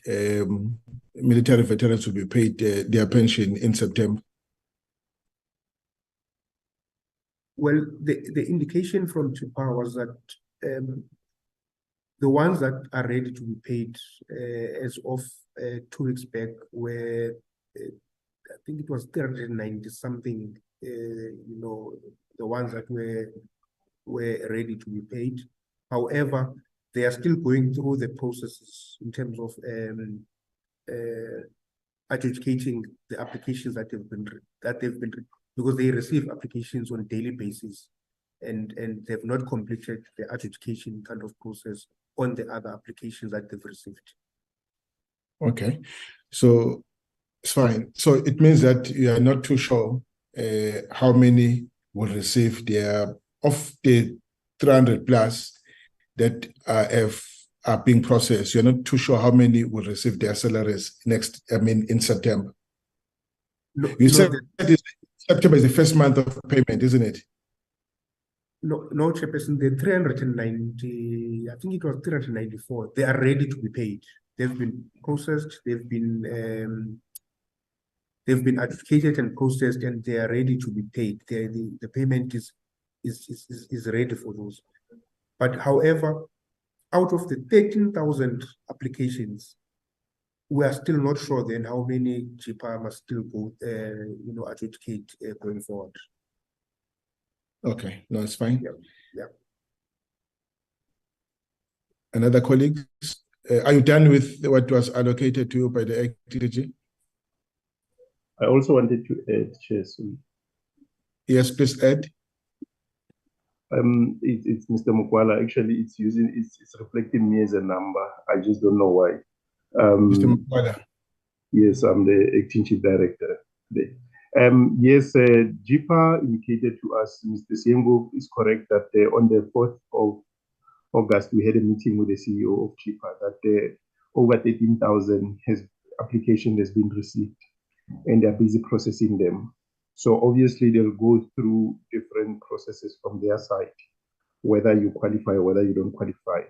So the moment they start dispensing, we will be able to get the reports monthly on how many have succeeded, how many haven't succeeded, so that those that haven't succeeded, they can see how they can get further clarified through this process. But it's over 13,000 applications that they've received, and they took them through the production process of JIPA processes.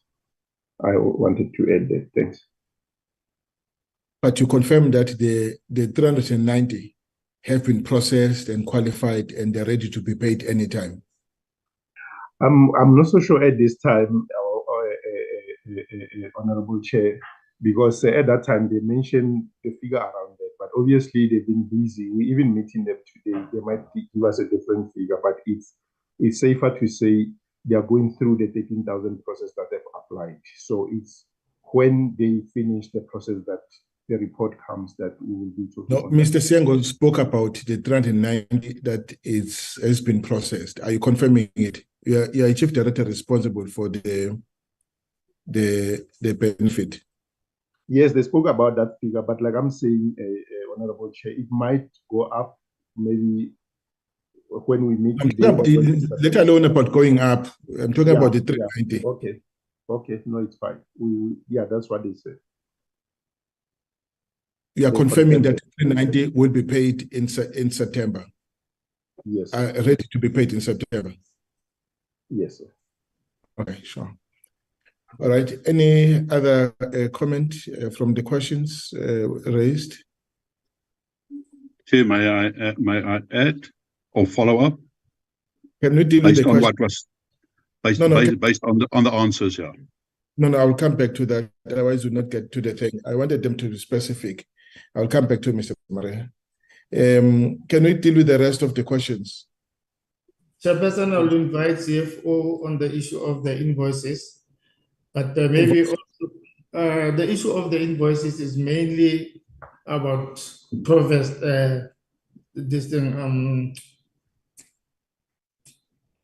traveling agents, but the CFO will explain it. Thanks, Chairperson. Thank you, DG. Thank you, Chair. The issue of payment of invoices within 30 days, Chair, it's mainly surrounding the challenges with the account with Toves Travel Services. It's a manner in which the account was entered into, and then operationally, which then created a huge number of invoices to be physically handled, verified, and then handed over to finance for payment. So, Chair, as of the end of the financial year, we were still having above 6,000 open line items on that account. It is now reducing. We still have about over 4,000 line items still outstanding. But as of this morning, we have then beefed up the team so that we've given them 2 months to resolve that account, so that account is fully paid, as well as it's closed off properly without any outstanding issues.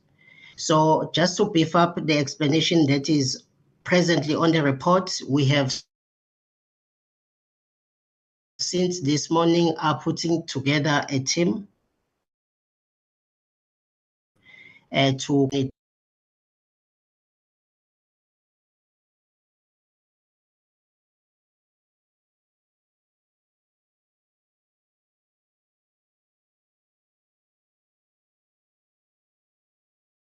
All gone quiet on my side, Chair.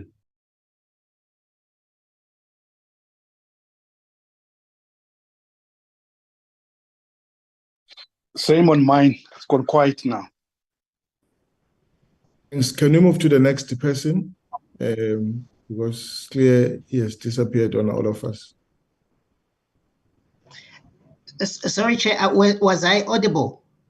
You were not. I was checking. You were just explaining the challenges. Okay, Chair, maybe if I can just respond quickly then. What I was explaining, Chair, is the fact that when we closed off the financial year, we still had above 6,000 open line items. As of to date, we still have around about 4,000 open line items on that account with the current capacity. But what we did as of this morning was to then put together a team so that we beef up the capacity, so that then we clear off that account, so that then we don't have this matter creeping up going forward, Chair. That's what I wanted to add, based in addition to what we have said on the report. Thank you, Chair. Right, you're working on it. Thank you very much. Can we move to the next person?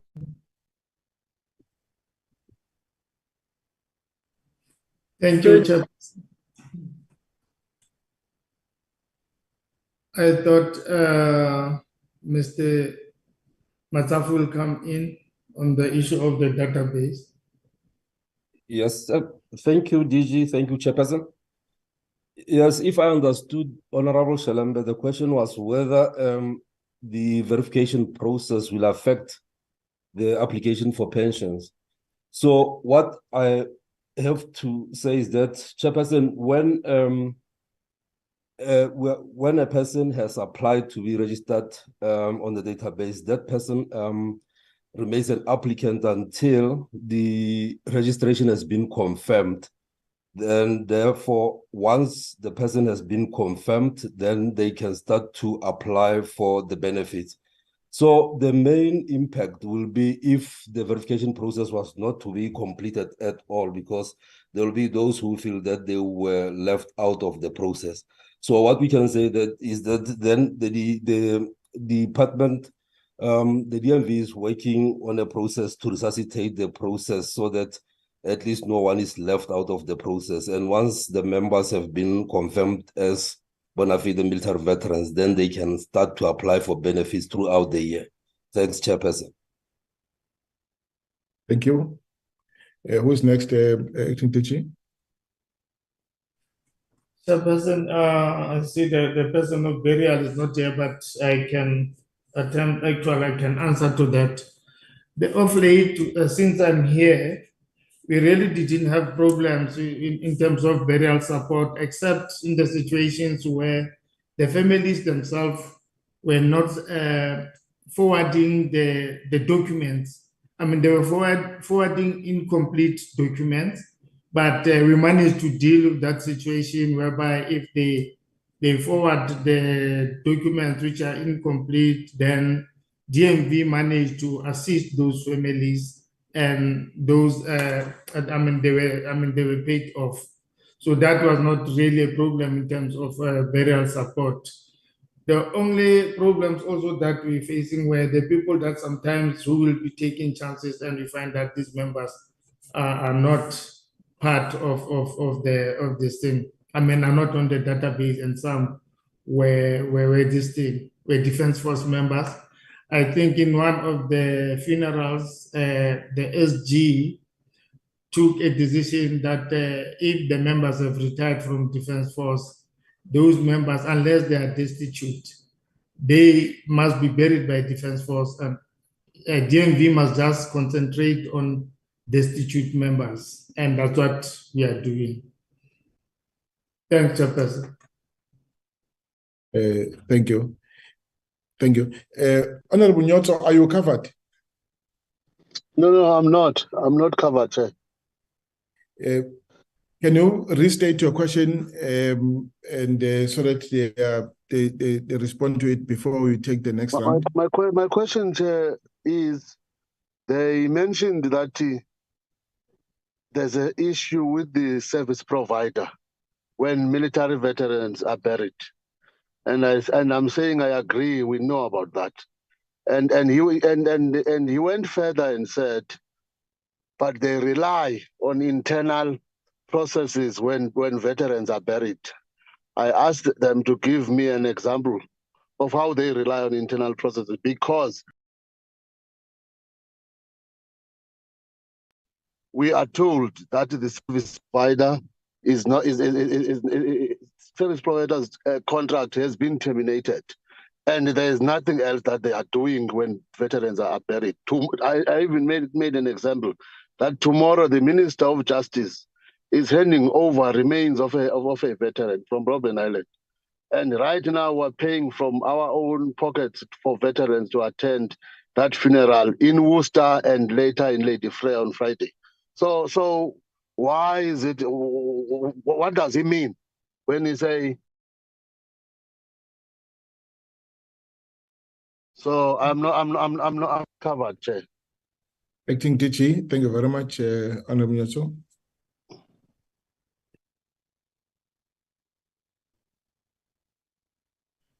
Chairperson, this issue now, if it goes that deeper, as I indicated, that the member is not here, but because if the monies are being paid, CFO is involved in those monies that are being paid in case of such things, maybe he can come in this, just assist.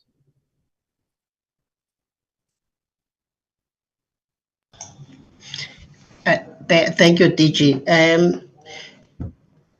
I think maybe if I may then just address the issue. The issue here is this unavailability of a service provider. Probably the question is, what is it that we are doing as a department to address that issue?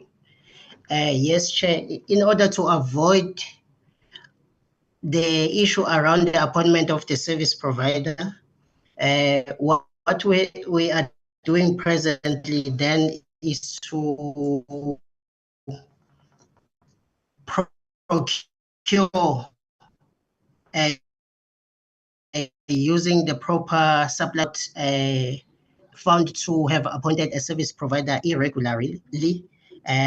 So the processes are in motion, Chair. We should be able to find a service provider soon.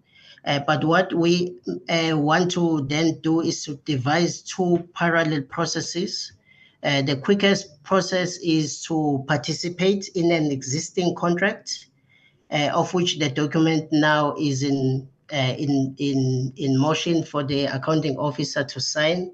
For us, we have done the research in terms of the current contracts within the government sphere.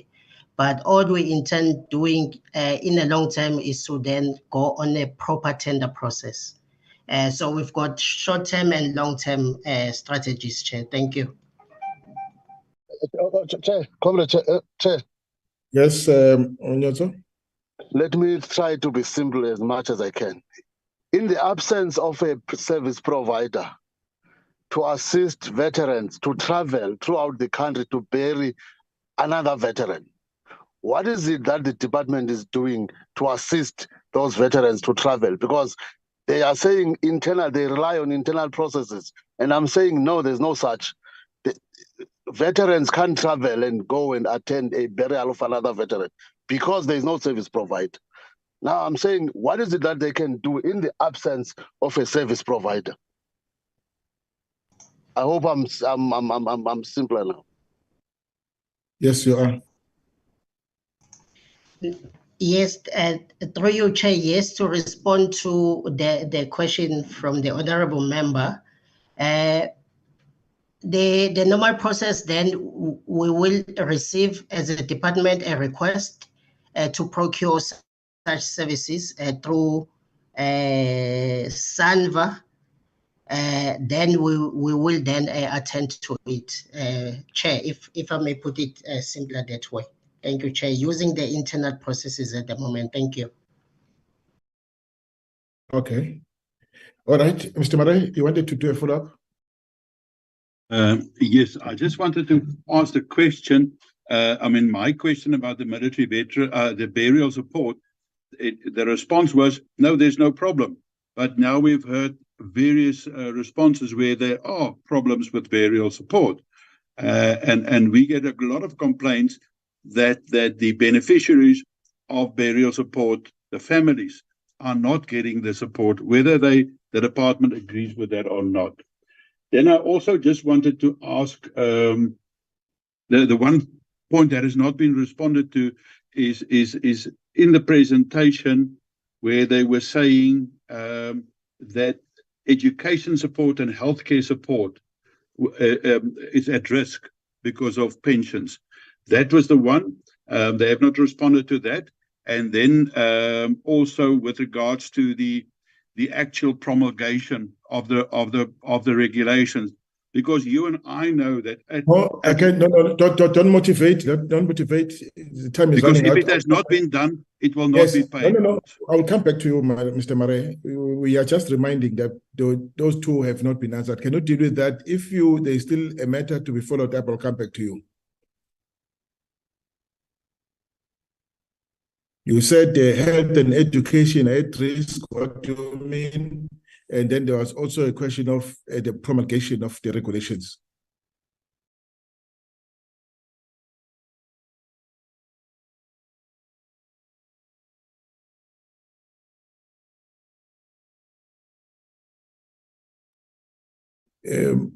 You are Sandy, so are you Sianga, are you responding?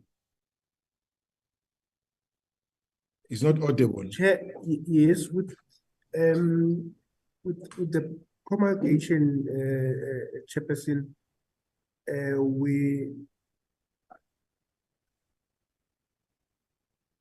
we have prepared the documentation, Chairperson, and further to that, I think there was just a clarity that was required by Treasury with regards to the regulations. So as soon as then that we were aligned with that, then we should promulgate.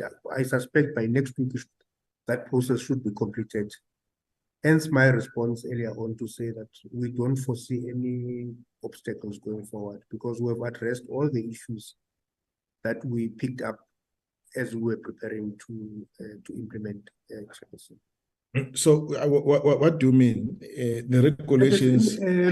What we normally do is that we send the what we did in April when we were gazetting the regulations. We sent them to government printing works. I think it was a Friday afternoon. When we send all the relevant documents to them. By Saturday, I think they'd already been gazetted. So even with this now, what we are going to do is that as soon as we get that clarity that Treasury was asking about, we will then send those final regulations to government printing works. It takes them 24 hours to promulgate, and then they will then appear in the government publication, what do you call it, government, Gazette. Gazette, yes, Gazette, as the final regulations that have been approved by the minister. No, I don't hear you. You in your presentation, Shane, you said the regulations were signed off by the minister. Now we are saying that on Friday they were gazetted, and we are now saying that you are yet to send them for printing. So what are you trying to tell us? What is the status of the regulations? No, the regulations are ready to be promulgated, Chair. Honorable Chair, if I may assist. Yes, Honorable DM. Through you to honorable members, there has genuinely been a lot of confusion around the regulations, as honorable members would have observed. And this has been because the department, right from the beginning when the decision was taken to pay out this pension, was not on sound ground in its understanding of the process that was to be followed for that to be done. And as members, honorable members would remember that at the end of last year, at the point when we thought that we'll be able to pay the pensions in December, it was realized that there is a requirement which must be met, which was that the regulations must serve according to the Act before Parliament for 30 days. And this lack of sound understanding of administrative guidelines has bedeviled the paying out of this pension. But the long and short of the story is that the regulations were tabled by the minister in Parliament in December, and they served for 30 days that expired, that lapsed at the beginning of January.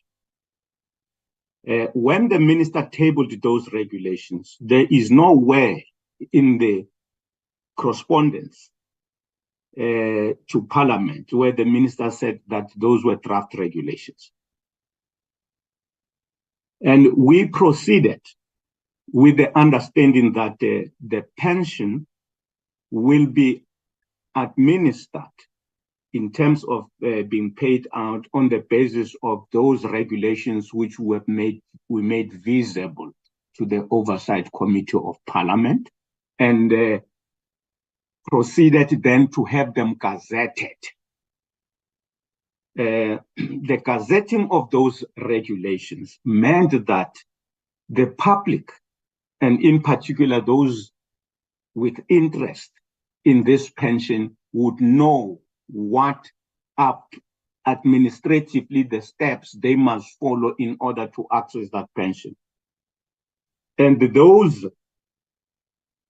regulations were gazetted in April, as the officials are explaining. I think it's on the 25th. And on the 26th, the ministry had a press conference where we announced that JIPA was ready administratively with a machinery to pay out these pensions, and applications were called for.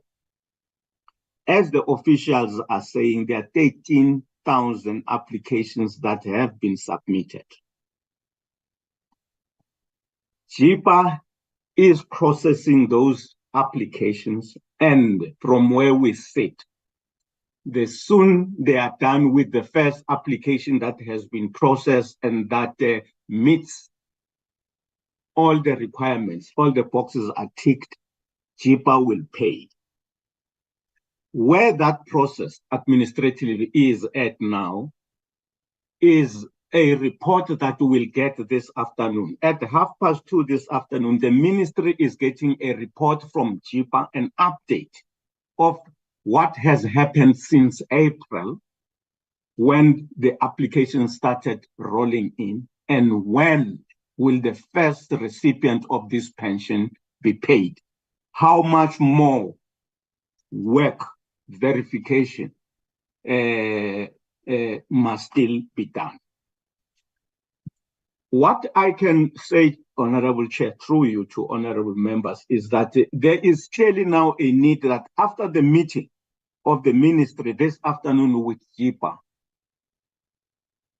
we make sure that there is a statement, a media statement that provides information about where that process is at.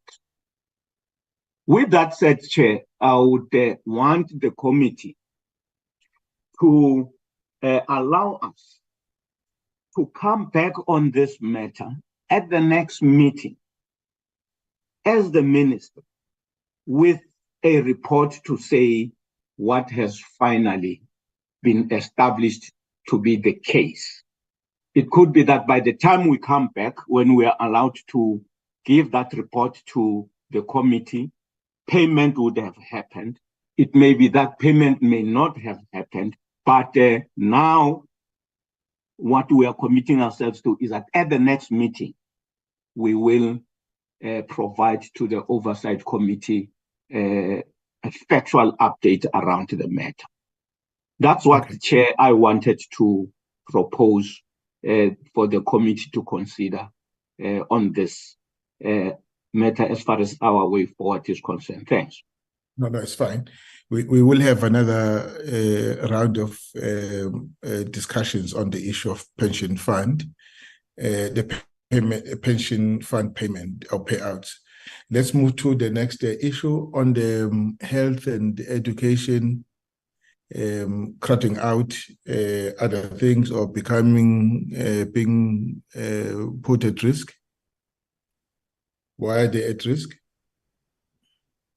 I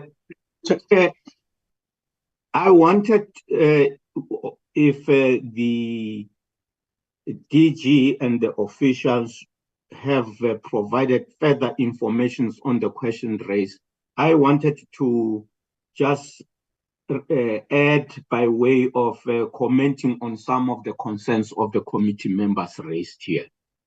But I'll be guided by the chair. Thanks. Yes, no, it's fine. I'll come back to you, DM.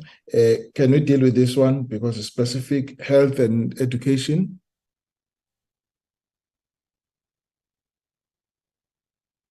Sengo, you are muted.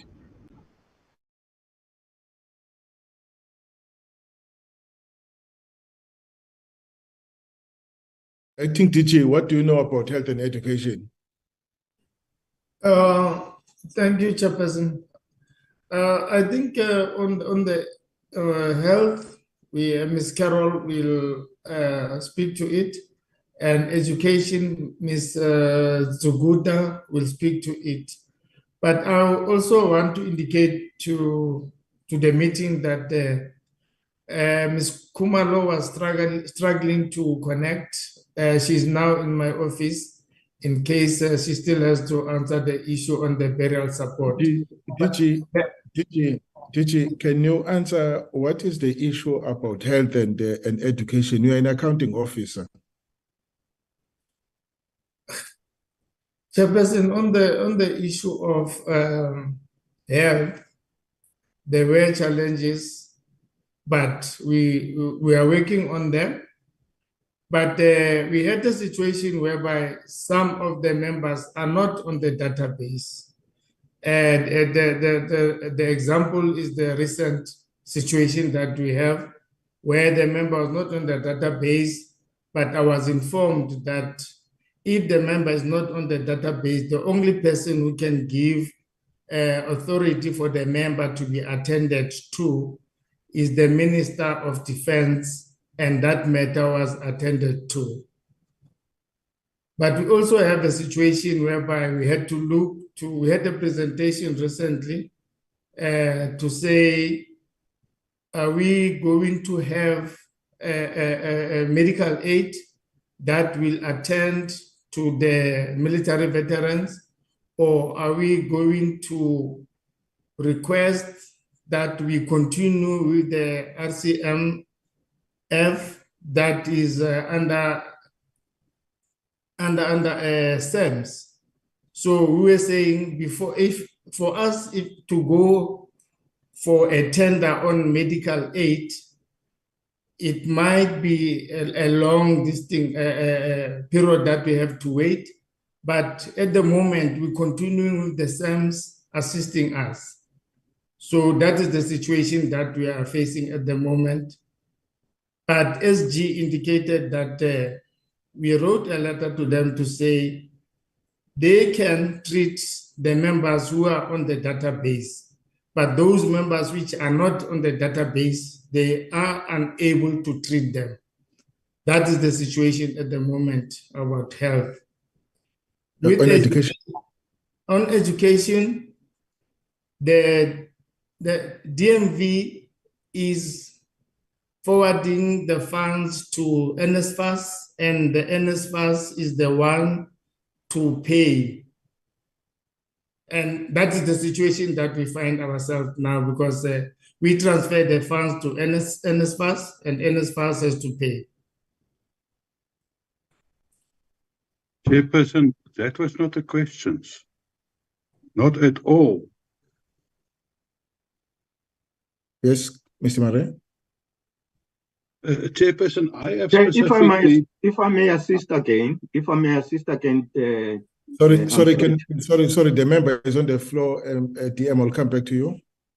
Chairperson, I have specifically referred to slide number 7, where it says, and I've read it, the budget risk exists on both education support and healthcare support due to funds reprioritized during the 23 MTEF towards military veterans' pensions.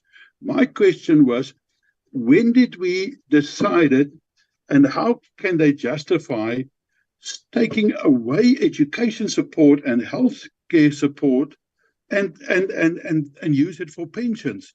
My understanding was there's specific budget for pensions. National Treasury has approved money for pensions, and we have already got healthcare challenges with many military veterans and education. And now they're telling us they are taking away from that. How does that work? And since when has that been part of their program, that they are taking away benefits? In other words, stealing from Peter to pay Paul. That has never been the idea, and that will most certainly affect military veterans very, very negative. You're taking away on the one hand and giving on the other hand. That was my question about. Sorry, DG, that now the question has been refocused. Thanks, Chairperson. Chairperson, Honorable Mare is speaking to the issue of 36 million that was actually was not utilized, and as a result, it has been taken back where it belongs, that 36 million.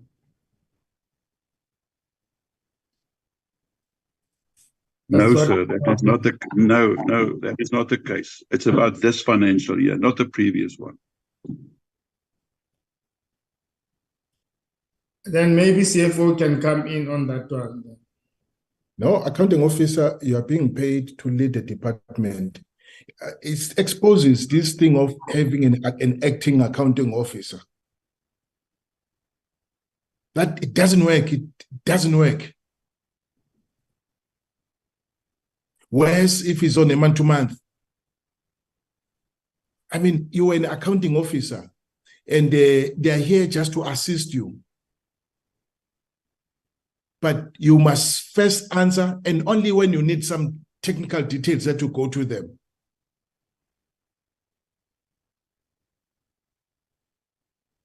You can't fail to answer such a simple question. I can answer it myself, acting TG. I can tell you that money was moved away from education to pension funds. That they are now experiencing a spending pressure is as a result of that. For example, DG, and the allocation now for education, the budget for education, it's education support, it's now tell you now, you know, I think it was reduced to about 20 something million from the budget of last year, which was 105 million. Even last year, you overspent that budget from 105 to 126 million. That is 22, 23. But we decided to reduce it in the 23, 24. And you're now surprised when you're overspending. And maybe the same thing with the health. I thought you were going to say, this is the problem, and it's the same problem it applies when it comes to health. Siengo, CFO, can you assist?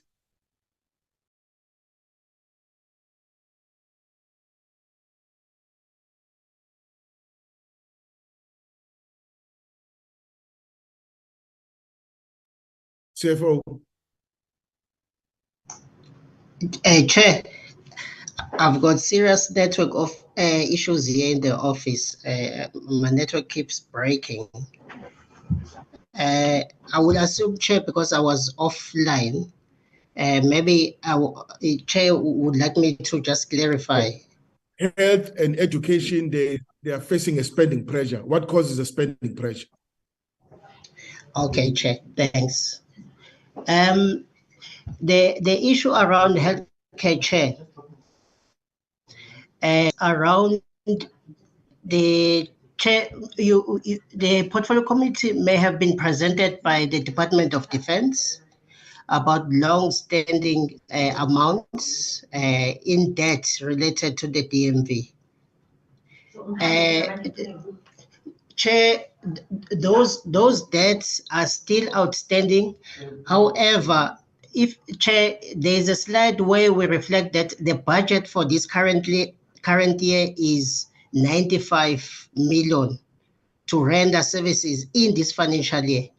However, we opened the year with an opening balance for debt relating to the previous financial year of around 130 million, Chair. And hence, we found it proper that we should disclose this information, that we will have issues around the healthcare in terms of paying invoices because we will be over budget.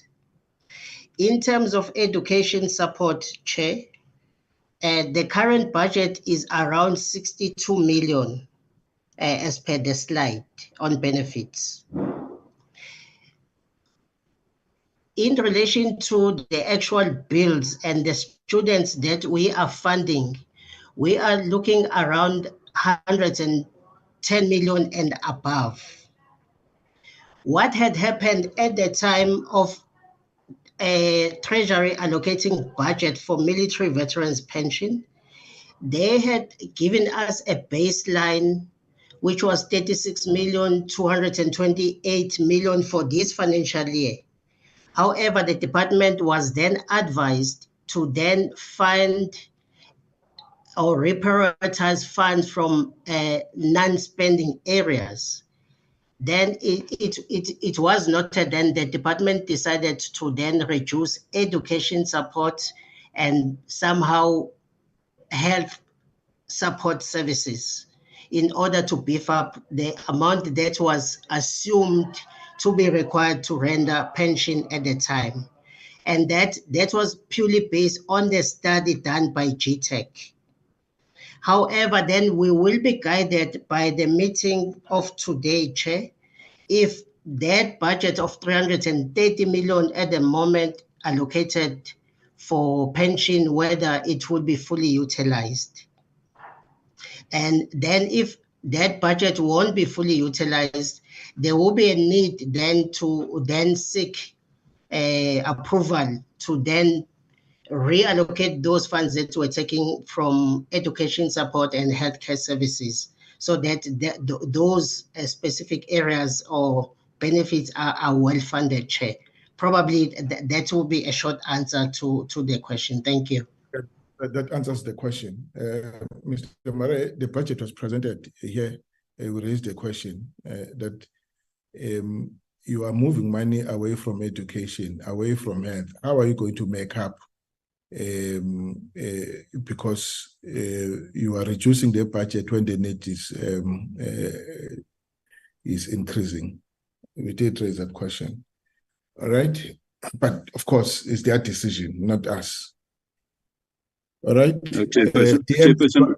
Chairperson, eventually it is our decision because it's our budget that we approve and send to Parliament. But I mean, all that I want to say is I don't think it's fair to military veterans because of poor management. So somewhere along the line, they will have to look after the interest of registered military veterans on the database who are eligible for healthcare. It's unfair to take away that is fairly theirs. Thank you. No, I'm stating that is not the first time we're interacting with this issue. We raised this matter last year, in fact, early this year, that it is incorrect to do so. That's a point I was making. But I'm saying that, that's how they decided it, even when we raised red flags, but they nevertheless went ahead. Another thing that we raised was the issue of them not declaring, giving us the quarterly targets. If you look at the report, even now, the quarterly targets still have not been set for this financial year. And they can't report on those quarterly targets. They can't. When they say they underperformed, are reporting that on those that they declared, that they reported on. But in the areas where they did not declare quarterly targets, they are silent, but there's no performance. So you would not know what is the state of performance in respect of those, what you call, benefits, those output indicators, when they did not indicate what will be the quarterly performance. So, for example, their number, we did raise it, and again, it comes back just like that. I mean, making it difficult for us to monitor the performance of this department. We raised the DG, you were in the meeting. You did not correct it. The DM agreed with us that there's got to be quarterly performance so that we are able to monitor both the achievement against the targets as well as the budget. Now, if you don't have the quarterly targets, then it means that we're monitoring the money, and we don't know what the money is spent on, because we're not given report on the performance side of the budget. See, that's what we are made to oversee.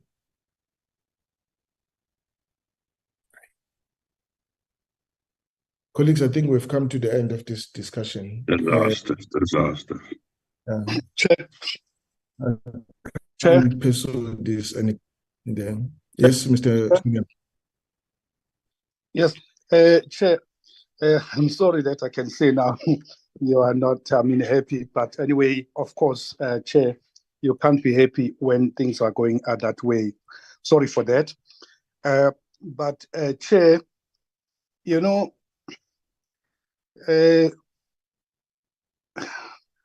anyway, such poor management, is costing the military veterans. But I want to thank you, Chairperson, for asking confirmation with regard to the payment of the 390 people. In front of this... Mr. Shelembe, please don't take us back. The DM said they're meeting this afternoon to receive an update on the payment, and once they've done that, they'll then come back to us as to where is that at. They are not ready with that information at the moment.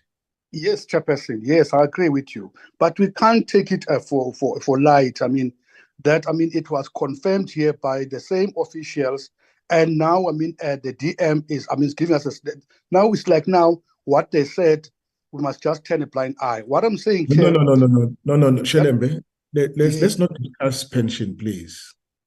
We have agreed. No, Shelembe, sorry. Let's not discuss pension. We have agreed that they will come back to us immediately after we can have it next week if you want to, so that we can get an update on the matter.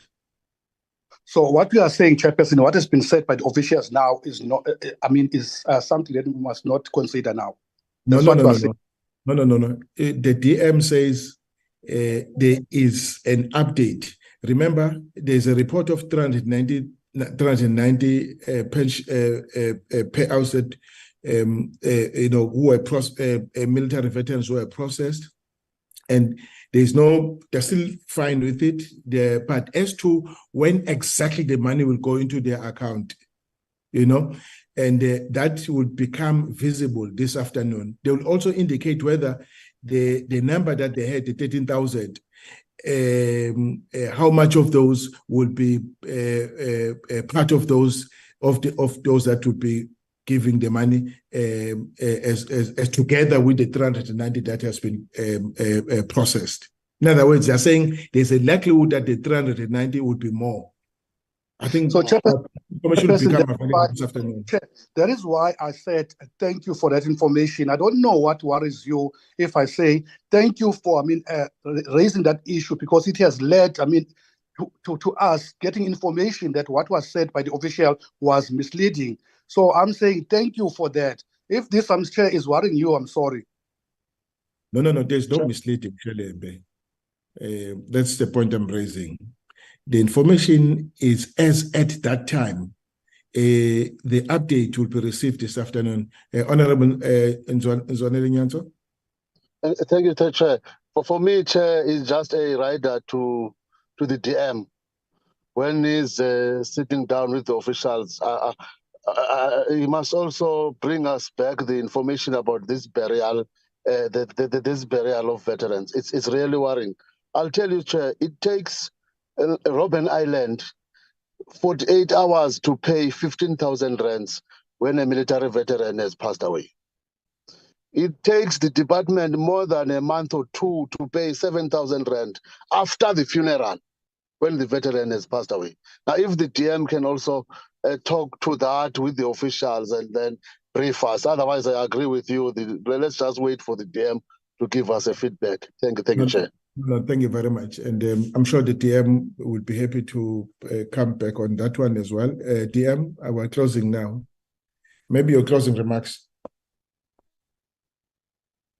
Thank you very much. And to committee members, once again, thank you. The concerns are indeed, Chair, well placed and valid by members on the areas that they have commented upon. I just wanted to say, in relation to the concern around the backlog of invoices that we have that and were not paid within 30 days, to say to Member Maliake that, across departments in government, at times, part of the reason why departments don't pay within 30 days, it is because of the legacy issues that an invoice may be having. And the legacy, now and again, you would find that entails processes of procuring services that were irregular. Payment has not happened because the service provider who was given the opportunity to provide the service was not selected, was not picked up in observance of all the precepts that governs supply chain. And this is what the CFO, I'm happy, has shared with the committee members around TOVES, the travel agency that was utilized by DMV, where the bulk of these invoices are sitting. But the question is, for how long? And the department can provide written further information around the issue of invoices to say how soon, what the mechanisms have they put in place, as the CFO was suggesting, to clear this backlog. The matter around the verification process, which was disrupted, the information provided is not sufficient because the verification process, it is clear now that it can only be resumed when this very service that we are talking about is now back in place within the department, that is travel services, logistic services, is back in place because this verification team goes to different locations. It moves from province to province and it needs that logistics supply. point is the department should also, in my opinion, Chair, respectfully, be allowed to send through written information about how soon will the verification process resume based on the resolution of these support services which have collapsed as we speak. The other point, Chair, is to say that, yes, we do have the problem of high vacancies, and I've noted the committee's concern around the DG posts. But what I wanted to just caution is that in the looking at the overall performance of the department in filling these vacant posts, it would be, it would be erroneous for us from an oversight position to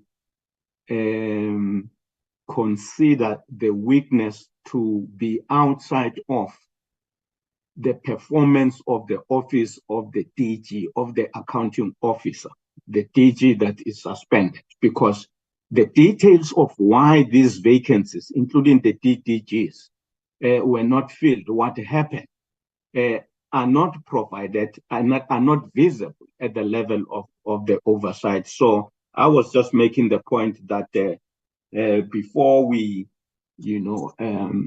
come to conclusions about where the problem, lies, we must consider that, we have taken and we've made a submission to the committee that we had weaknesses in the leadership of the department, and those weaknesses impacted on a whole range of areas of the performance of the department. The point about burial support, very, well, placed by Honorable Member Murray. Actually, in the meeting with management yesterday, the management was put on terms that within a month, a document must be generated articulating the specifications that a service provider, the department needs, should have in relation to burial, support services, undertaker services, so that the department can go out onto the market to procure services from undertakers that will be in place at all times for military veterans to utilize when a death has occurred. We have said in a month's time, that document should be on the table so that we see what is involved in relation to sourcing permanently these services. The point specifically that was raised to Honorable Member Nyanso in relation to support for burials of, military veterans, burial of remains of military veterans who perished before the department was established. It is the department has not explained this properly, and what I want to say, Chair, without being long, is that the burials of remains of military veterans is largely under the Department of Justice and Constitutional Development. And it is that department, when activities are arranged for the burial of remains, that takes responsibility for that. The travel by military veterans to bury their colleagues is not provided for in policy of the department as far as the different services the department provides to military veterans. But of course, through collaboration between the Department of Justice and Constitutional Development and DMV, interventions can be made. But as I am saying, there's no standing policy that says when a military veteran has perished, those who are interested to attend the funeral are provided for in this way or that other way. That's not in place, and it's something which I thought should have been made, visible. What the challenge would be around that. But otherwise, Chair, the comments by committee members they've been noted, and we will make it a point that we do help as much as it is possible to make sure that we address the questions and concerns raised by members. Thank you very much. Thank you very much, DM. We are running out of time. I thought we should save a bit of time so that we can approve the committee program for this term. If it means the department we must have an additional meetings, we'll discuss that when we deal with the term program that we're going to do now. And can I release the department so that we can go back to our own meeting to deal with the term report? I know the PRRR we did not deal with it, and there's one other item that will still have to come back.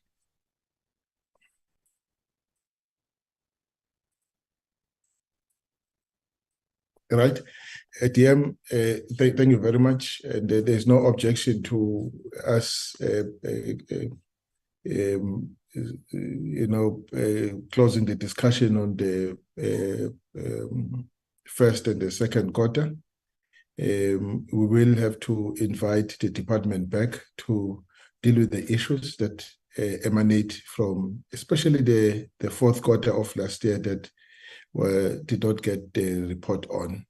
And of course, the issues that arose in this quarter as well, the first quarter of this year, that would follow it up with some written questions for written responses. Let's leave it at that for now. Thank you very much, DM and the accounting office.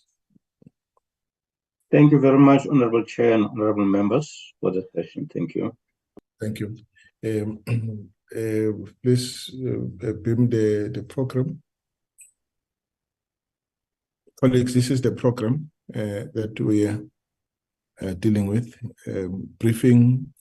Today we're dealing with the 22-23 fourth quarter report, and that it was not, which it was not, as well as the 23rd and 24th first quarter report. And we've deferred the discussion on the PCDMV. And so I think we'll also defer the minutes as well to the next meeting. In fact, it's next week, fortunately. No, it's not next week. I don't know when. We're not going to have a DMV meeting until, I don't know. We don't seem to have a... last quarter. Last quarter. We must have them, we must bring them back as quickly as possible so that we wind up on the issues. All right, let me move to the 6th next week. Chairperson, just with your indulgence, just on today, I agree with you. This was, again, and I mean, this is not No. Wait a minute, Mr. Mare. Please, can we have the sense of the occasion? We're now dealing with the program. They've left the platform now. On the 6th of I want to talk about our issues about today, not their issues. No, it's fine. We'll deal with that, but I'm still on the platform, Mr. Mare. I'm tabling the program. Let's deal with this first, and then I'll come back to that one. And there's the 6th of May is a briefing by the DOD on the fourth quarter and the first quarter report. And then we take the briefing on the PRRR. And then is a feedback on the engagement on feasible way forward in dealing with the matters on the COE expenditure, contained irregular expenditure in this regard, and so on, imposed by Treasury. I think the department is ready to come and present on this one, and we deal with the minutes. And then on the 13th of August is a briefing by AMSCO on the activities and financial status of ABC Logistics. AMSCO again on the status of Project Wolf-Yester and the project Project Wolf-Yester Project Control Board. I don't know why are we including the Project Control Board. I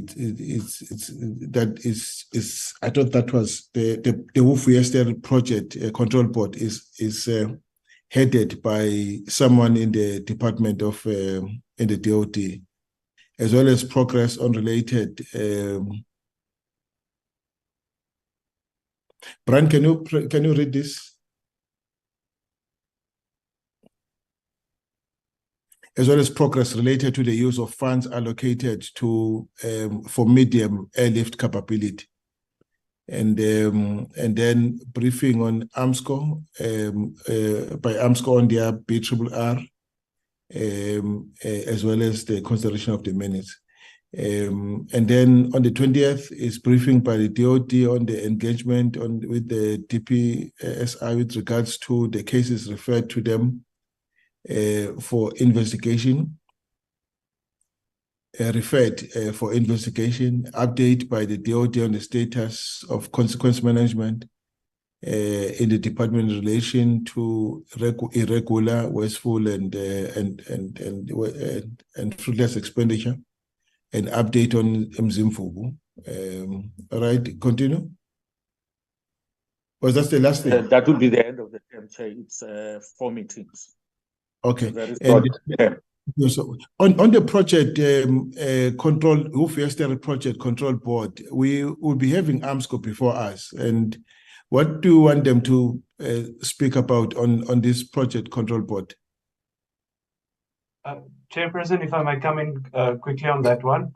Yes. Chair, the differentiation there was purely, number one is to get an update on Project Wolf-Yester, but the reference to the Project Wolf-Yester Control Board is that there was an indication previously in meetings that this board didn't sit regularly to decide on the way forward for the project. So it's just the differentiation there is to get one, an overview of the project itself, and number two, whether this project control board, which controls the project, is sitting regularly to decide on the way forward. It's basically the same thing, but we thought the value of specifying that is to see whether they are sitting regularly and whether they are actually taking this project forward. Okay. In fact, it could be one report that speaks to the project Wolf-Yester as a whole. Give an update, eh? Yes, Chair, that's correct. As long as they also indicate whether there are problems around the control board itself. All right. Has this been shared with the department, at least informally? The program, Brian? It has been shared already last month. Last month, okay. So they are aware that these issues will be transacted on the days that were present. The colleagues, the draft program is before you for amendment. Can I hear what you have to say? Chairperson, if I might come in. Yes, Mr. Murray. Obviously, the program is a framework, and there might be issues under, for instance, DOD quarterly reports that we can engage with. Same with AMSCO. So, in principle, I don't have a problem with this. Although I just wanted to ask the question. We have all seen lately this comments by the chief of the SANDF and of this hacking taking place apparently now today.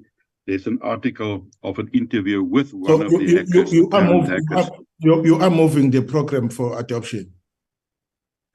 Yes, but I just wanted to make sure that we can address those issues, which is very urgent issues that we can address. And in my opinion, we can address it on next week because it's DOD. But otherwise, we must proceed with the program. Yes, I there are urgent issues. Yeah, I thought you were saying that under the fourth and the first quarter, you can cover almost every single activity within the department pertaining to those 2 quarters. Yes. All right. Yeah, So you are suggesting this for adoption, right? Any seconder? Chair, can I second? Yes, Honorable Thabo Motle seconds. So I think we are done. Now Can I also make an input with your permission? Thank you. All right. Now maybe let me start with Mr. Mare. He wanted to say something, and then I said, please allow me to finish the presentation on this, and then I'll come back to him. Let me start with him, and then I'll come back to you, sir.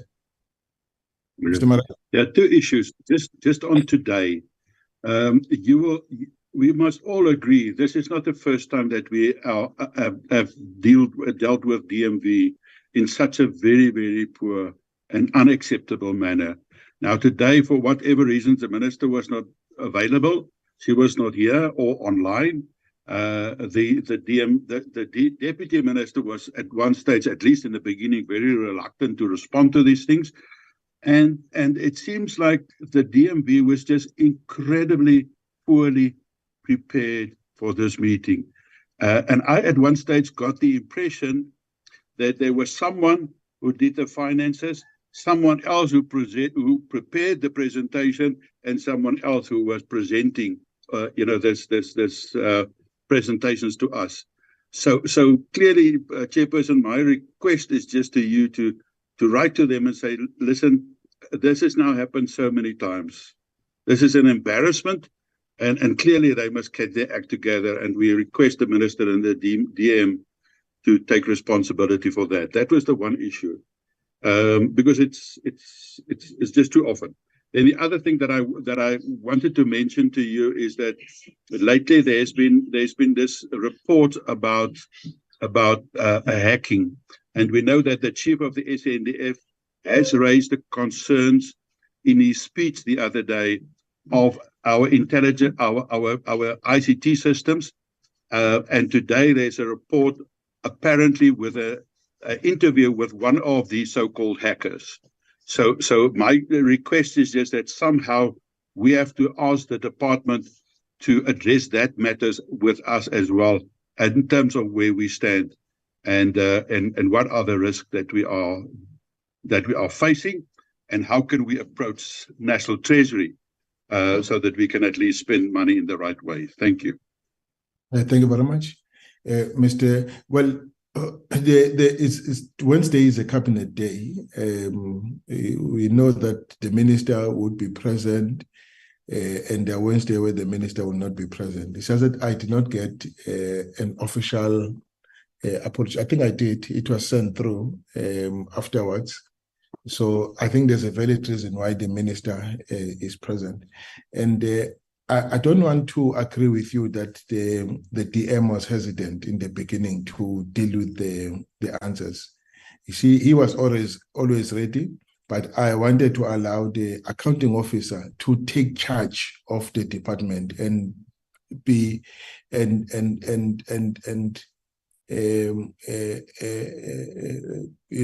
account and only get his team to assist him when the details are required and he's not in a position to supply us with the details.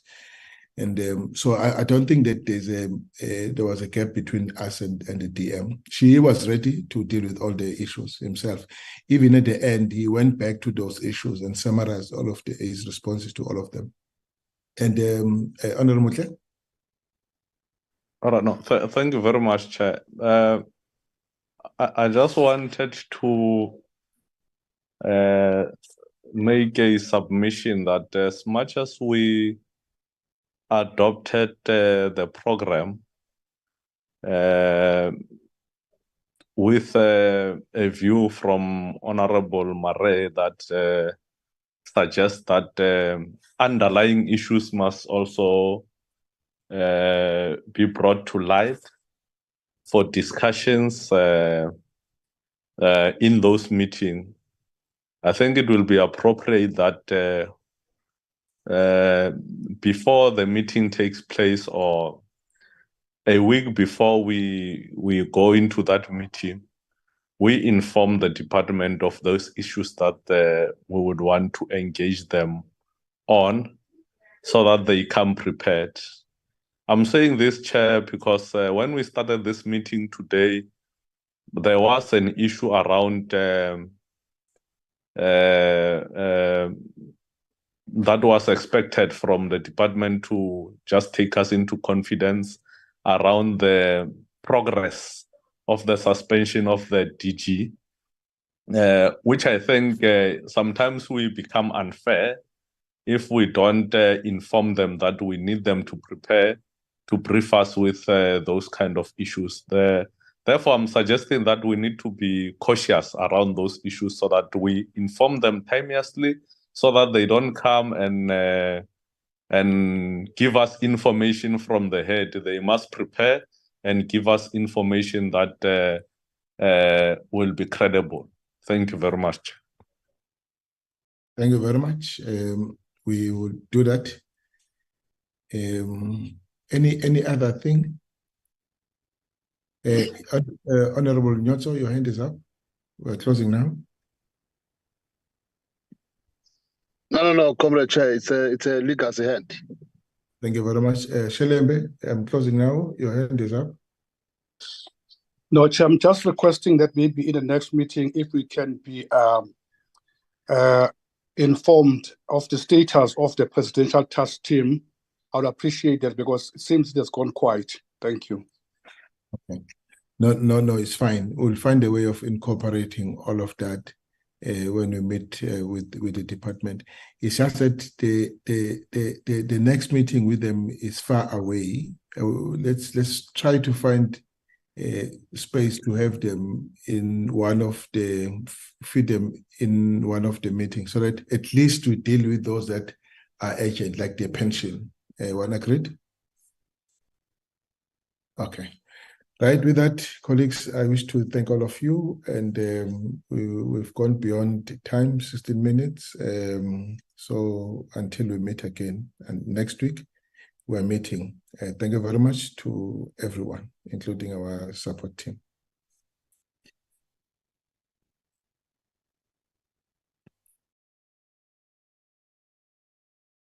Thank you, Chair.